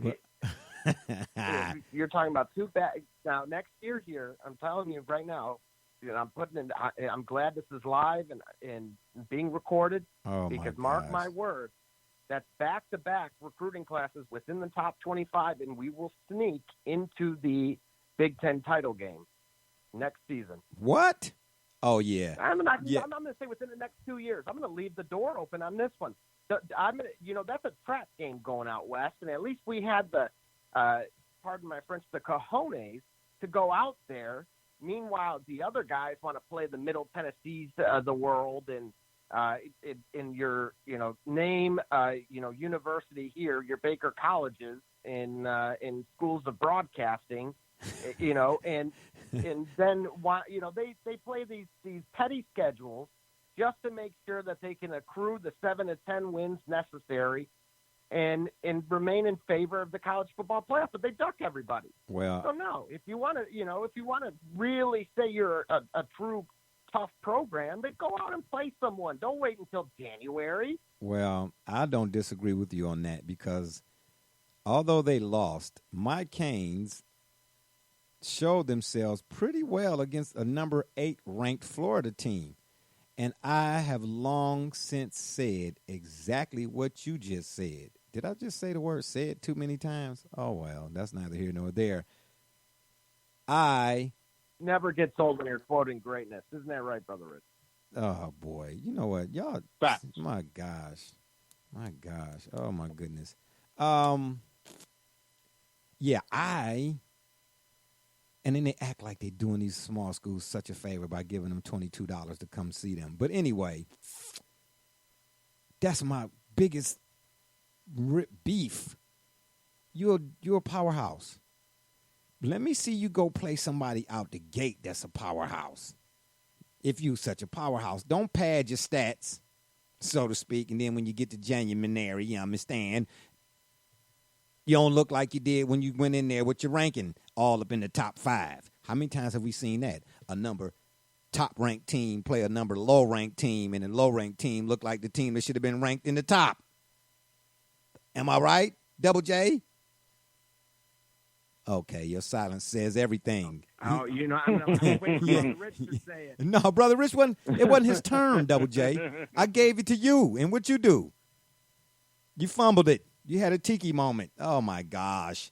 Yeah, but at the end of the day, yeah, I'm like that too. You know what I mean? So you said you would pick Ohio State, and I know they got, I just was talking to a guy the other day. Actually, he pulled up the video on me about when, Ohio State played Miami.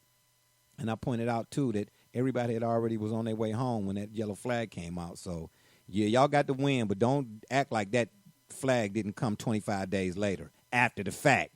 But, that's politics. But anywho, yeah, I'm like you. You know what I'm saying? Go play a big dog right out go play a big dog right out the gate. Don't pad it all up and then, when you get towards the end or whatever it is, then you want to talk about your win. Now, there's been some question about Alabama, and the Clemsons. Are they worthy of what, the spots that they be in? And I'll say in both cases, yeah, they may play some patsies in the regular season, but they do to the big boys here lately.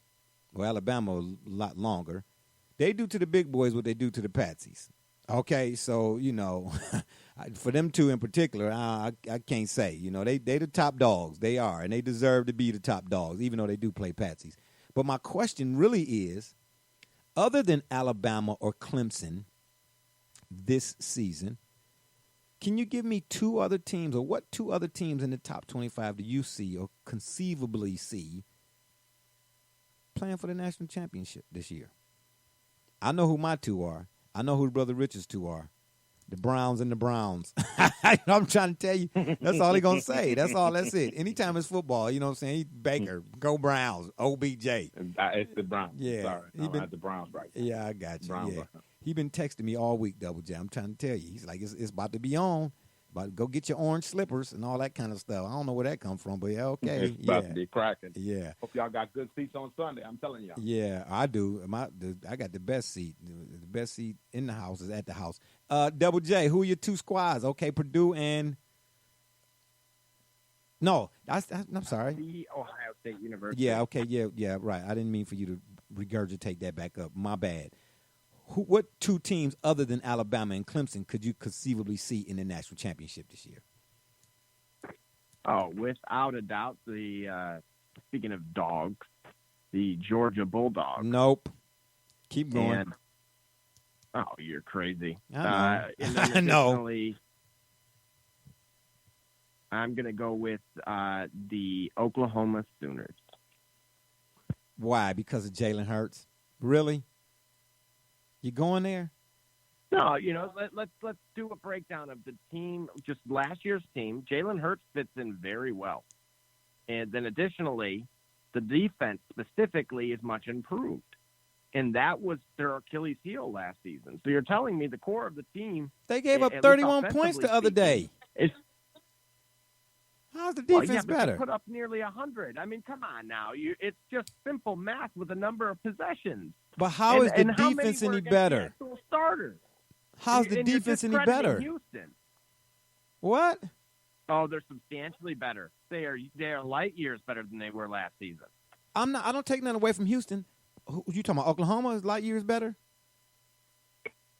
Absolutely. Okay, yeah, I'm offensively, but the defense.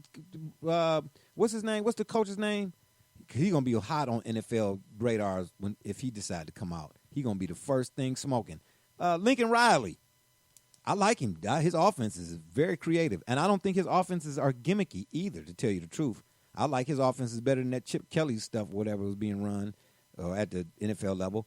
But the defense, Oklahoma's defense, is really the Houston. Are they Cougars or the Houston Cats anymore? Really? Yeah. They put up 31, man. What you think that? Because I'm gonna tell you my two teams, not necessarily playing for the national championship, but the two teams I like the most. They come from the SEC, and I'm not one of them people saying the SEC is this top dog conference and all of that. Because as much as I hate, and I do hate to admit this, I don't hate much else, but I hate to admit this. I think, at least now, the Big Ten Conference as a whole is much better than SEC. But see, what happens is the Alabamas and them folks at the top, and Auburn's, because that's one of my teams too. I like Auburn, and I like LSU. Those are my two. But them folks that's sitting at the top, and I don't know who's in the East or who in the West. I could care less.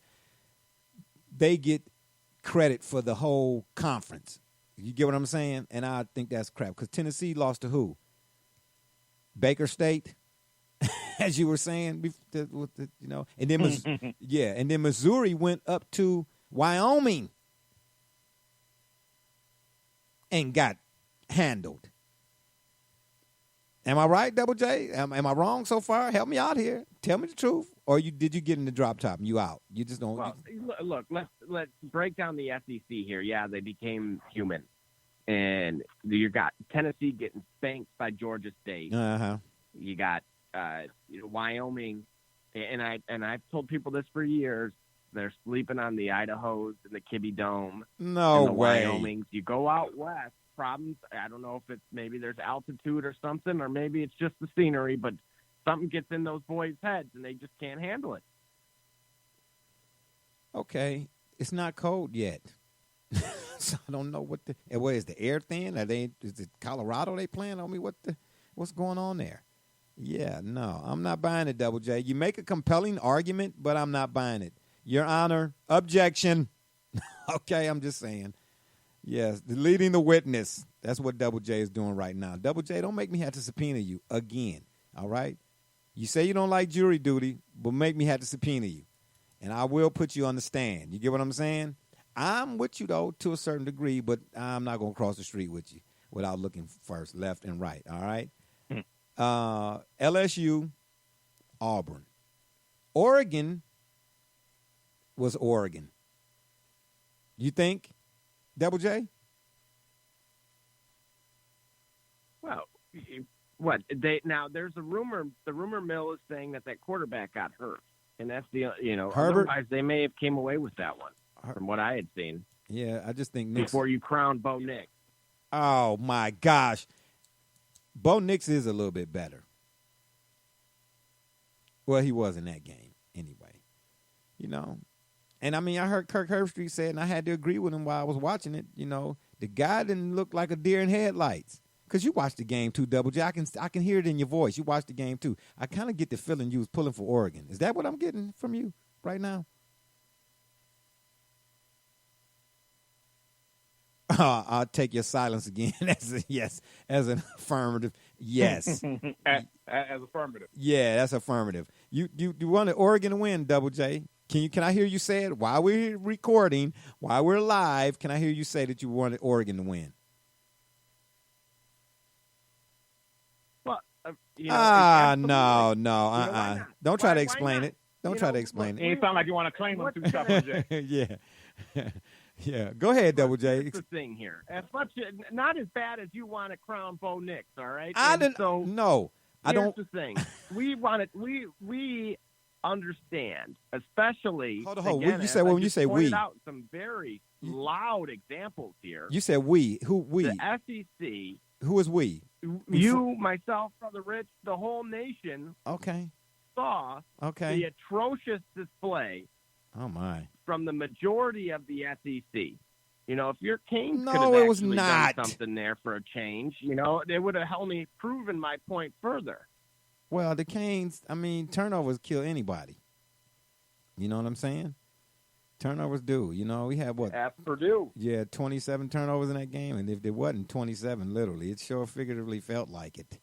It was 27, but the Canes was in it. Yeah, I smell a resurgence on the horizon. But we're not talking about the Canes right now. We already know what they're going to be. 2 words for you. Rohan Marley. And I'll give you another 2 just for, its and giggles. Ed One Reed. word for you. Cocaine. Oh, my.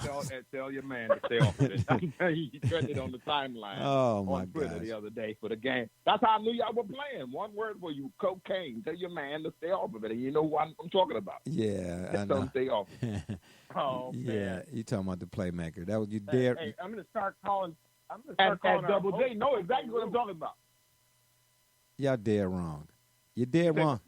You say what? You say what? Double J, let me hear that one. I said I'm going to start calling our host Uncle Luke. Wow, really, Double J with the jabs I see right quick. Oh, now you got a lot to say. Yeah, hold the line right here. We got a caller. Hold on. Hello, caller. Who are you and where are you calling from? Hey, this is Rob from the land.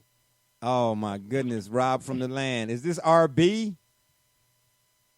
RB in the building. Okay, RB is joining us here again. Double J on my right, Brother Rich on my left, and we got my man RB. RB, we sitting here talking college football right now. And, of course, if you want to weigh in, I'll pose the question to you since how you just called in. You can get some of this action, too. Other than Alabama or Clemson, give me 2 teams we could conceivably see playing for the national championship this year. And if you say Ohio State, I'm telling you right now, I'm going to hit the mute button on you. Y'all keep pressing the issue, man. Y'all going to make me hit this mute button, man. I don't want to do it, but I will. I ain't scared. Go ahead. Well, who you going to say? I'm going with Georgia, 1. What is number 2, Ohio State Buckeyes. Yeah. I you know what? Yeah. Oh, that's you, Double J. I hear you back there in the background. First of all, RB, you about to get Go it. Bucks. Go Bucks. RB, you about to get it just like Double J and Brother Rich here in a minute. Now, see, I've been laying up off y'all. I've been trying to be nice. First of all, nobody wants to see Ohio State like some of the other top 5 FBS, and I can't tell you what the BS stand for right now. It's a family show. Some of these other FBS teams who get all caught up in their rankings, and their fans get caught up in the boosters. That's really how y'all be getting all them bowls. It's them boosters. Y'all got some bad boosters. But anyway, y'all get up there and all, and then you get to the game that everybody done called off work to go watch, and then y'all get y'all mouth tore out. Ain't nobody gonna keep dealing with that, man. I'd rather see Boise State in. That was last year. Man, what year? Hold on. That was last year. Hold on. Last year. We got robbed. We got cheated last year. We got robbed. I said the same. Oh, stop it. Stop. I said the same thing when I said the same thing when Ohio State beat Miami for the national championship and that flag came out after everybody was already at home. I said the same thing. We got robbed. Ohio State beat who? Oh, now it's who? Oh, okay. Now we got Woodsy. I hear you. What's that? Who? Yeah. Ohio State beat who? I will not repeat myself. Oh, okay. I said it right the first time, homie. But they beat Dwayne "The Rock" Johnson. Oh, okay, yeah. Okay, yeah. You was dead wrong for that. I think you mentioned that. Why? Because The Rock, I seen him on TV kissing. They beat Uncle Luke and they beat cocaine. They went to rehab. Yeah. Y'all just really. Y'all beside yourself today. I see this right now.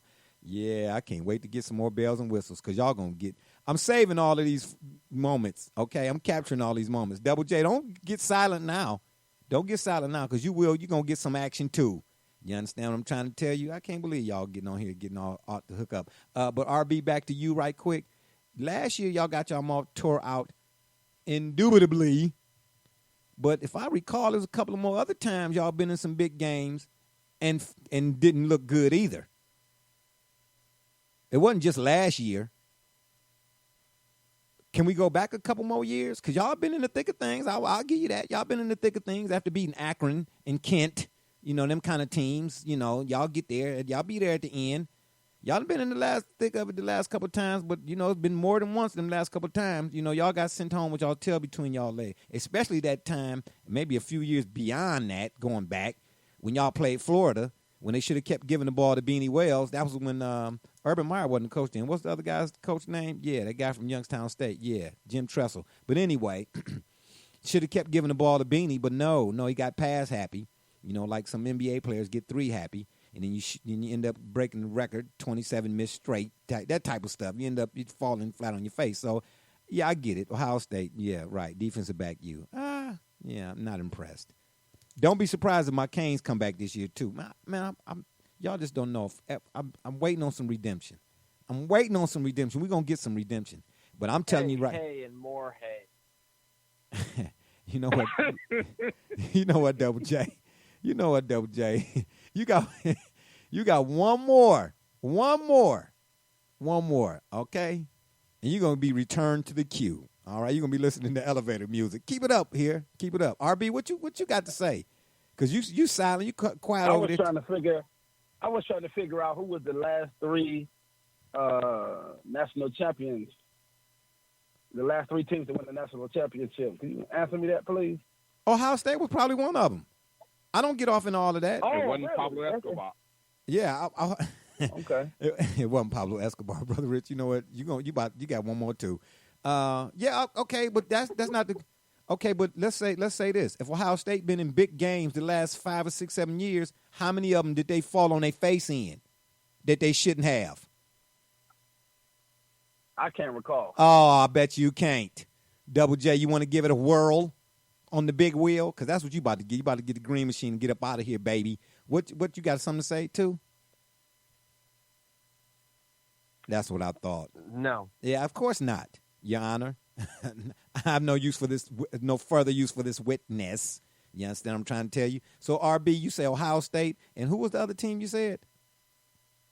Georgia. I like Georgia. You like Georgia. Why? Because it's from?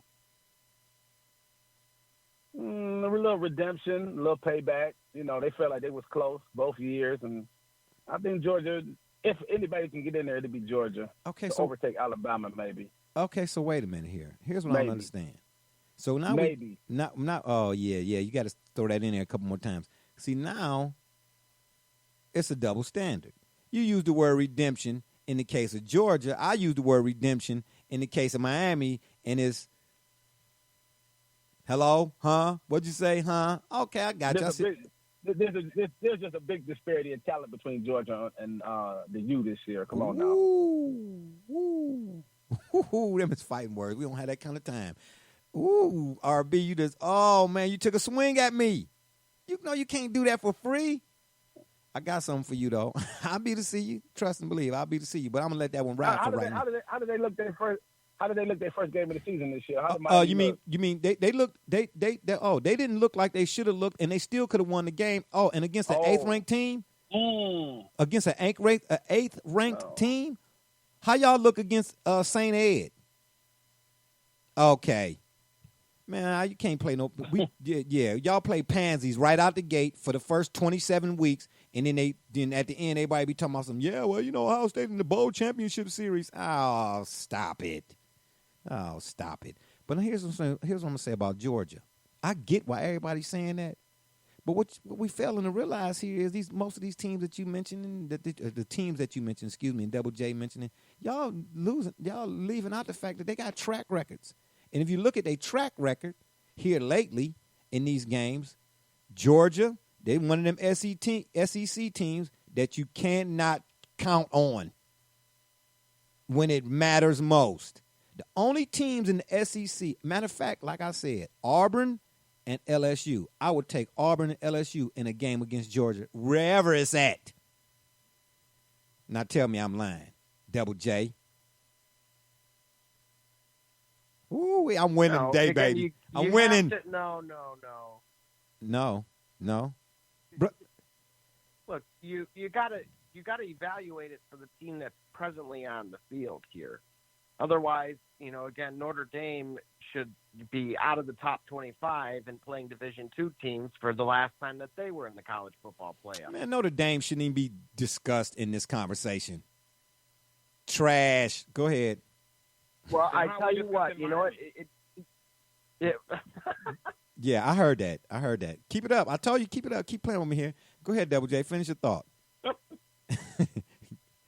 And that's the point here. We're evaluating with what we're seeing on the field. And speaking of Notre Dame, they are playing Georgia in just a few short weeks here. So there's going to be your eye test that you're looking for. Man, Georgia going to smash Notre Dame. What have you done for me lately?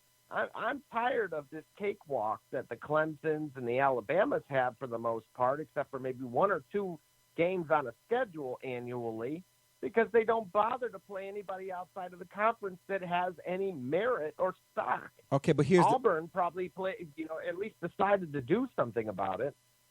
Okay, but here's the other side and of that, though. They nearly lost. But almost only counting hand grenades and horseshoes. Here's the other side of that, though. When the Clemsons and the Alabamas face off in them against one of the big boys, what do they do to the big boys? It's not like Ohio State here lately, beating up on pansies all season long and then get to the show, or the Final Four, and stink up the joint. When Clemson beat up on Wyoming's or the Wyoming types in the regular seasons, and they get to the big dance against one of them other teams that's on the other side of them that's ranked in the top 10 or top 5, they beat them up too. So I'm with you on the pansy thing. You can't beat up on pansies and then when you get a seat at the table, knock your plate on the floor. Ohio State. I know some Ohio fans other than RB, they're going to be mad at me when I get back to work. They'll be like, man, you was cussing. No, I wasn't. Yeah. So that's what I'm saying. You got to throw both. So what happens here if Clemson loses this week to Texas A&M? If the lady across the street had a mustache, I'm sure she'd be somebody's uncle. Not going to happen. Next. RB, you got something you want to say? Because I see you sitting over there, you know what I'm saying, with your pen and pad. You taking notes on something. You got something you going to say. No, I'm going to wait for Michigan week. That's what I'm waiting on. Waiting on Michigan, Ohio State. You waiting on Michigan, Ohio State? Yeah, okay. That's at the end. What I'm waiting on. That's at the end of the season. Oh, absolutely. That's all that matters because one of those two teams might potentially get into the playoffs. Oh, here we go. Based on that one game. Here we go. Well, guess Here what? we go. But Here it's we go. Here but we it go. but it always come down to Ohio State and Michigan for the most part. And I'm still saying, For the Yeah, most right. part. Y'all right. But in recent years, for the most overrated teams in the country. That's right. well, I wouldn't disagree with that. Yeah, I would not disagree with that. And I just mentioned it, but I do like the Big Ten as a conference on the conference as a whole. I do when it comes compared to the SEC. I don't know how many teams are in the Big Ten. RB, what? It's 12 now. Even though they call it the Big Ten, is what 37? Yeah, it's about 12 in there now. Oh, it's about 12, but it's called the Big Ten. But it's 12 teams. I get it. Money. Money talks. Money talks. Yeah, I know. It's Big Ten, but it's 27 teams. Yeah, the Penn State. If you head-to-head matchup, I think a Penn State or Purdue could beat a Tennessee or even a Missouri, so to speak. You know what I mean? So they beat up on each other in the Big Ten. As a whole, that conference. It's a tough conference. It really is. But at the end of the day, man, we all know it's going to come down to. I mean, what other team other than Ohio State and possibly Michigan? I don't know why. No offense to my man Kalen out there, and he's a Michigan fan. But who else would you consider as possible national championship caliber contender out of the Big Ten? Penn State? Wisconsin. Oh my gosh, man! Who'd you say? Well, what was? Look at Taylor at running back. Taylor at running back might have just ran his way into the Heisman conversation. No. Well, you're going to see Michigan versus Wisconsin in 2 weeks. So again, this is where this is what I like is that these guys are going to go head to head. You're going to get some eye tests here coming up pretty soon. And it's early enough where they'll be able to rebound and go into the playoff at 10-1 or 10-2, something along those lines, 11-1, whatnot. And so we'll see. Okay, so then let me pose this question to you, and I'm not asking RB just yet because I already know his answer. You know what I'm saying? I'm psychic, or I got ESPN. Who win in the Big Ten? Then? Yeah, right. You like that little play on the acronyms right there? Yeah. Who win in the Big Ten, Double J, this year? I'm going to go Wisconsin. Stop it. I cannot stand Ohio State football. I'm saying it right here and now. Cannot stand Ohio State football. Hey, background noise. Yeah, I can't stand Ohio State football, but I'm telling you right now, they're coming out of the Big Ten. But you know what? There's the thing about them, too. They all, and I'm talking about going all the way back to the days of Cooper. Ohio State is real good for being undefeated mid-season and losing to Michigan State or something or another. Which is why we say overrated. That's right. You think? Yeah, okay. Well, Double J saying Wisconsin. I'm telling you all right now. RB, unfortunately, we just lost him. I'm looking at my screen here. We just lost RB. RB, if you're still listening, of course, you can call us back. We only got a few here before we get to this last portion of the show. But, again, I think that of the four, Ohio State most likely will be in it because they seem to always somehow, somewhere or another get in. But I'm telling you, man, I don't know. It's going to be – I'm telling you, that LSU and that Auburn, oh, there's something about them, man. I think they're being overlooked for the Georgias and the Alabamas and so on and so forth. We know, again, other than Clemson. So let me flip it back this way then. Do you think it'll be Clemson and Alabama again, Double J? And all this other stuff. I certainly hope not, but I actually believe that it's going to be Clemson and Georgia. Oh, wow. Brother Rich, you Sign think me up for that. I agree with that. Really? I totally agree with him. It's Clemson and Georgia. I don't think it's Alabama. I think Georgia has – last year they were showing what they were coming with. I think they're here this year. Yeah, well, I know one thing. The year, you know what? I don't have a Chinese calendar in front of me, but I think it's the year of the dog. between the dog Oh pound my! up The north. dog pound. Oh my gosh! Y'all are really. Double J, if you wasn't my man before this, you just did. I mean, come on, you just sealed it now, man. We partners for life. If you wasn't my boy before this, you locked it in now. Okay, the year of the dog. I'm with that. Yeah, I'm so glad I got my boots on because it's getting real thick in here. Yeah, if you're still out there and you're up and around, you're out and about, and you want to give us a shout, the number to call is area code 267-687-0026. That number again is area code 267-687-0026. Last thing on the two other teams, I say if it's not them two, I don't know if it could shake out that way. I said the LSU or Auburn. It's going to be one of those two to be in that 4. And they could, if it's Auburn, they could win it all this year. I don't think it'll be Georgia. Georgia's track record, they fall short in the big games. You know what? I'm wondering.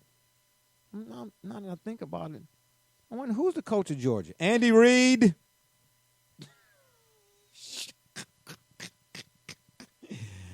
Oh, you didn't like that? Okay, yeah. Well, let's move right along. The last topic of the show for today is none other than Double J. Before I move on, did you catch that? You want to add something to that? I didn't think so, because you picked up on the inference, right? Yeah, can't win the big one, but I'm with Brother Rich. Yeah, I could get with that. Stop it, y'all need to cut me in or cut it out. This whole contract situation with Ezekiel Elliott. We are here at the final hour. Of course, the NFL season starts this Thursday. I won't mention the combatants or participants because Double J doesn't like either team. So we won't offend him any further on today like we've done so far on today's show. Seeing how him and Brother Richard, you know what I'm saying, they boys now. You know what I'm saying? They going to the Browns parade. But it's cool. I'm cool rolling solo. This is how I do, though. Will Ezekiel Elliott sign with the Dallas Cowboys in the last hour? And the question, like I said when I was peeping First Take earlier today, was should he be the highest paid running back in the NFL? I said, no, that's a misleading. No, you don't ask that question that way. I said, is he worth or should he be paid what the market says he should be paid? And apparently, according to some media outlets, the national folks or whatnot, it looks like Zeke might be signing here shortly, Double J. What you say?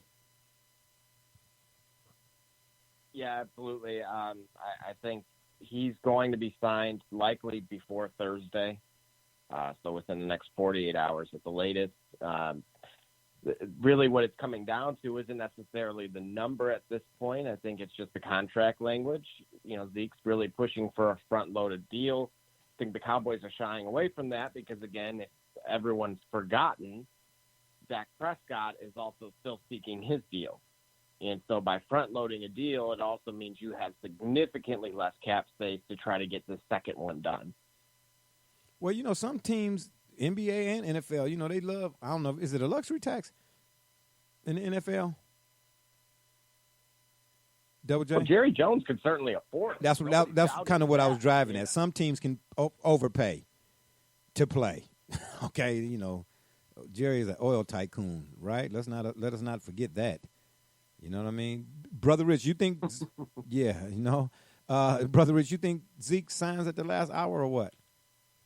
I think that I'm going to say this, and I'm certainly, for full disclosure for our audience, I'm a Browns fan.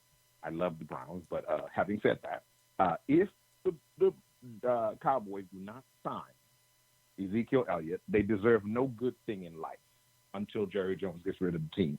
Because here's what we're talking about now. Now you sound like Stephen A. Because we started this show talking about players having to retire early because of the damage that it inflicts on their body. I read a statistic that Ezekiel Elliott carried the ball over 350 times last year, and he's set to carry the ball for that many, if not more, this year. If you're going to allow this young man to take that kind of physical punishment on his body for the most, according to what we found out, the Dallas Cowboys are the number one branded franchise in terms of sport in not just the country, but in the world. You know, with only soccer teams competing with them. So Jerry Jones has money to literally burn. So if you won't pay your running back, if you won't pay the guy that's gotten you back into the national conversation in terms of being a real contender, why should we have any respect for your brand? No, so I don't, especially when you have the money. Every report says they have the money. The money won't injure their cap. It won't hurt. It's just a matter of ego and pride and whether Jerry Jones wants to submit to acquiesce into this young man's desires and the desires of the market. So if they don't pay him, I would hope that nothing good would happen to them. Well, if by some strange account he does not sign, because again, all things are leading and pointing to the fact that he may indeed sign here in the last hour. If he does not sign, then it comes down to games. And again, I repeat, Jerry Jones has been down this road before. And when I say it comes down to games, if it's still a standoff at the last hour, now we got to get into the season. Should the Cowboys lose their first two games, like 1993, Zeke is in control or in command or got all the leverage again. Now, if the Cowboys win the first two games or even split, it ain't looking so good for Zeke. But let's see. They say he's about to sign. We'll see whether or not if he signs. But I'll say this. At the end of the day, whatever the Cowboys' Super Bowl aspirations are, without him, you might even not even win 7 games. And there ain't no knock against Dak. There ain't no knock against the other offensive players who I can't name right now that they got. What I'm saying to you is, in 1993, the only thing that's different is the year and the names of the players. But by position, the Dallas Cowboys had everything else that was necessary to win the Super Bowl that year except Emmitt Smith. And if not having Emmitt Smith was such a big deal or not a big deal, then with everything else, the Cowboys should not have lost the first 2 games of the season. Not game 8, 9, or 10, or lost 2 in a row in the middle of the season. They lost the first 2 games of the season because Jerry want to play oil monopoly tycoon. Keep playing here. And you know, like I know, Double J and Brother Rich and the few folks that's out there listening, when you player fire, what happens? Okay. That's all I got to say. And that's what I'm saying. I hope they get burnt, just like you're saying. Yeah. Double J, you hope they get burnt too or no? Because, you know, you try to pin me out as being a Cowboy fan too. You know, Double J, you've been lightweight violating here lately. I just want to let you know that. On the air too. You know what I'm saying? You know, I could. Brother Rick, you know what? I never did get the opportunity to ask your thoughts of the first segment, the unofficial first segment of the show last week. You know, it was just a love affair. It was Dallas Cowboys, cheerleaders via radio. Really? You know what? I actually went back and heard it, Double J, and I was kind of surprised myself. But you know, hey, so that's how the cookie crumbles. You know what? Boy, oh boy, oh boy. I hope y'all look both ways before crossing the street. And I ain't saying I want nothing bad to happen to nobody. I'm just saying, man, y'all talking real loose with it today. You get what I'm trying to tell? Y'all can't gang up on me, man. Huh? You gonna call me a Dallas Cowboy fan and tell me I can't go to the Browns parade? Man, stop it. I say Zeke signs, though. I think he do. He's too critical to that team. And you know what I really think it was? He wasn't going to play in the preseason. It's all noise and news to keep that's all it is. The Dallas Cowboys. Yeah, you know what I mean? That's all it was, just to give Zeke a rest on his body. You know what I mean? And now that we're getting closer to the midnight hour, all of a sudden, he flying back from wherever he was at after he just flew over there. Now he flying right back, so to speak. And now he getting ready. Yeah, man, they going to get – I think they're going to get something done. Now, let's say Zeke signed. Do the Cowboys not only win the NFC East, because we talked about that, do they go to the Super Bowl? Are they the NFC's representative in the Super Bowl this year? Double J, since you got everything to say. Well, we know who is in the costume, who's rowdy on Sundays in Jerry World, our esteemed host. But I will say that I do believe they will be in the NFC title game. Oh, my goodness. Wow, really? So you trying to say I'm the one with the 10-gallon hat on with the big face? Is that what you trying to say? That's me out there? Is that what that was? With the two guns, the pistol, the shooters, or with the pistoleros or whatever? No, that's you saying that's me? Double J? Is that what you? That's what you driving? Either that or hiding in that Salvation Army bucket they got around the holidays. Oh no, he didn't. Oh, he about to get hit with a. Oh wow, yeah, you about to get hit with a Thanksgiving turkey leg. You know what I mean? Yeah, because, you know, we since I'm a Cowboys fan now, all of a sudden, you know, we play on Thanksgiving. Yeah, I'll make sure I say the uncooked chicken leg for you. Did I hear a we? No, you didn't hear a we. I don't play the Wii no more. I got a PS4. Stop it. Brother Rich, do the Cowboys, do they go to the Super Bowl? Absolutely not. Oh, my gosh. Absolutely.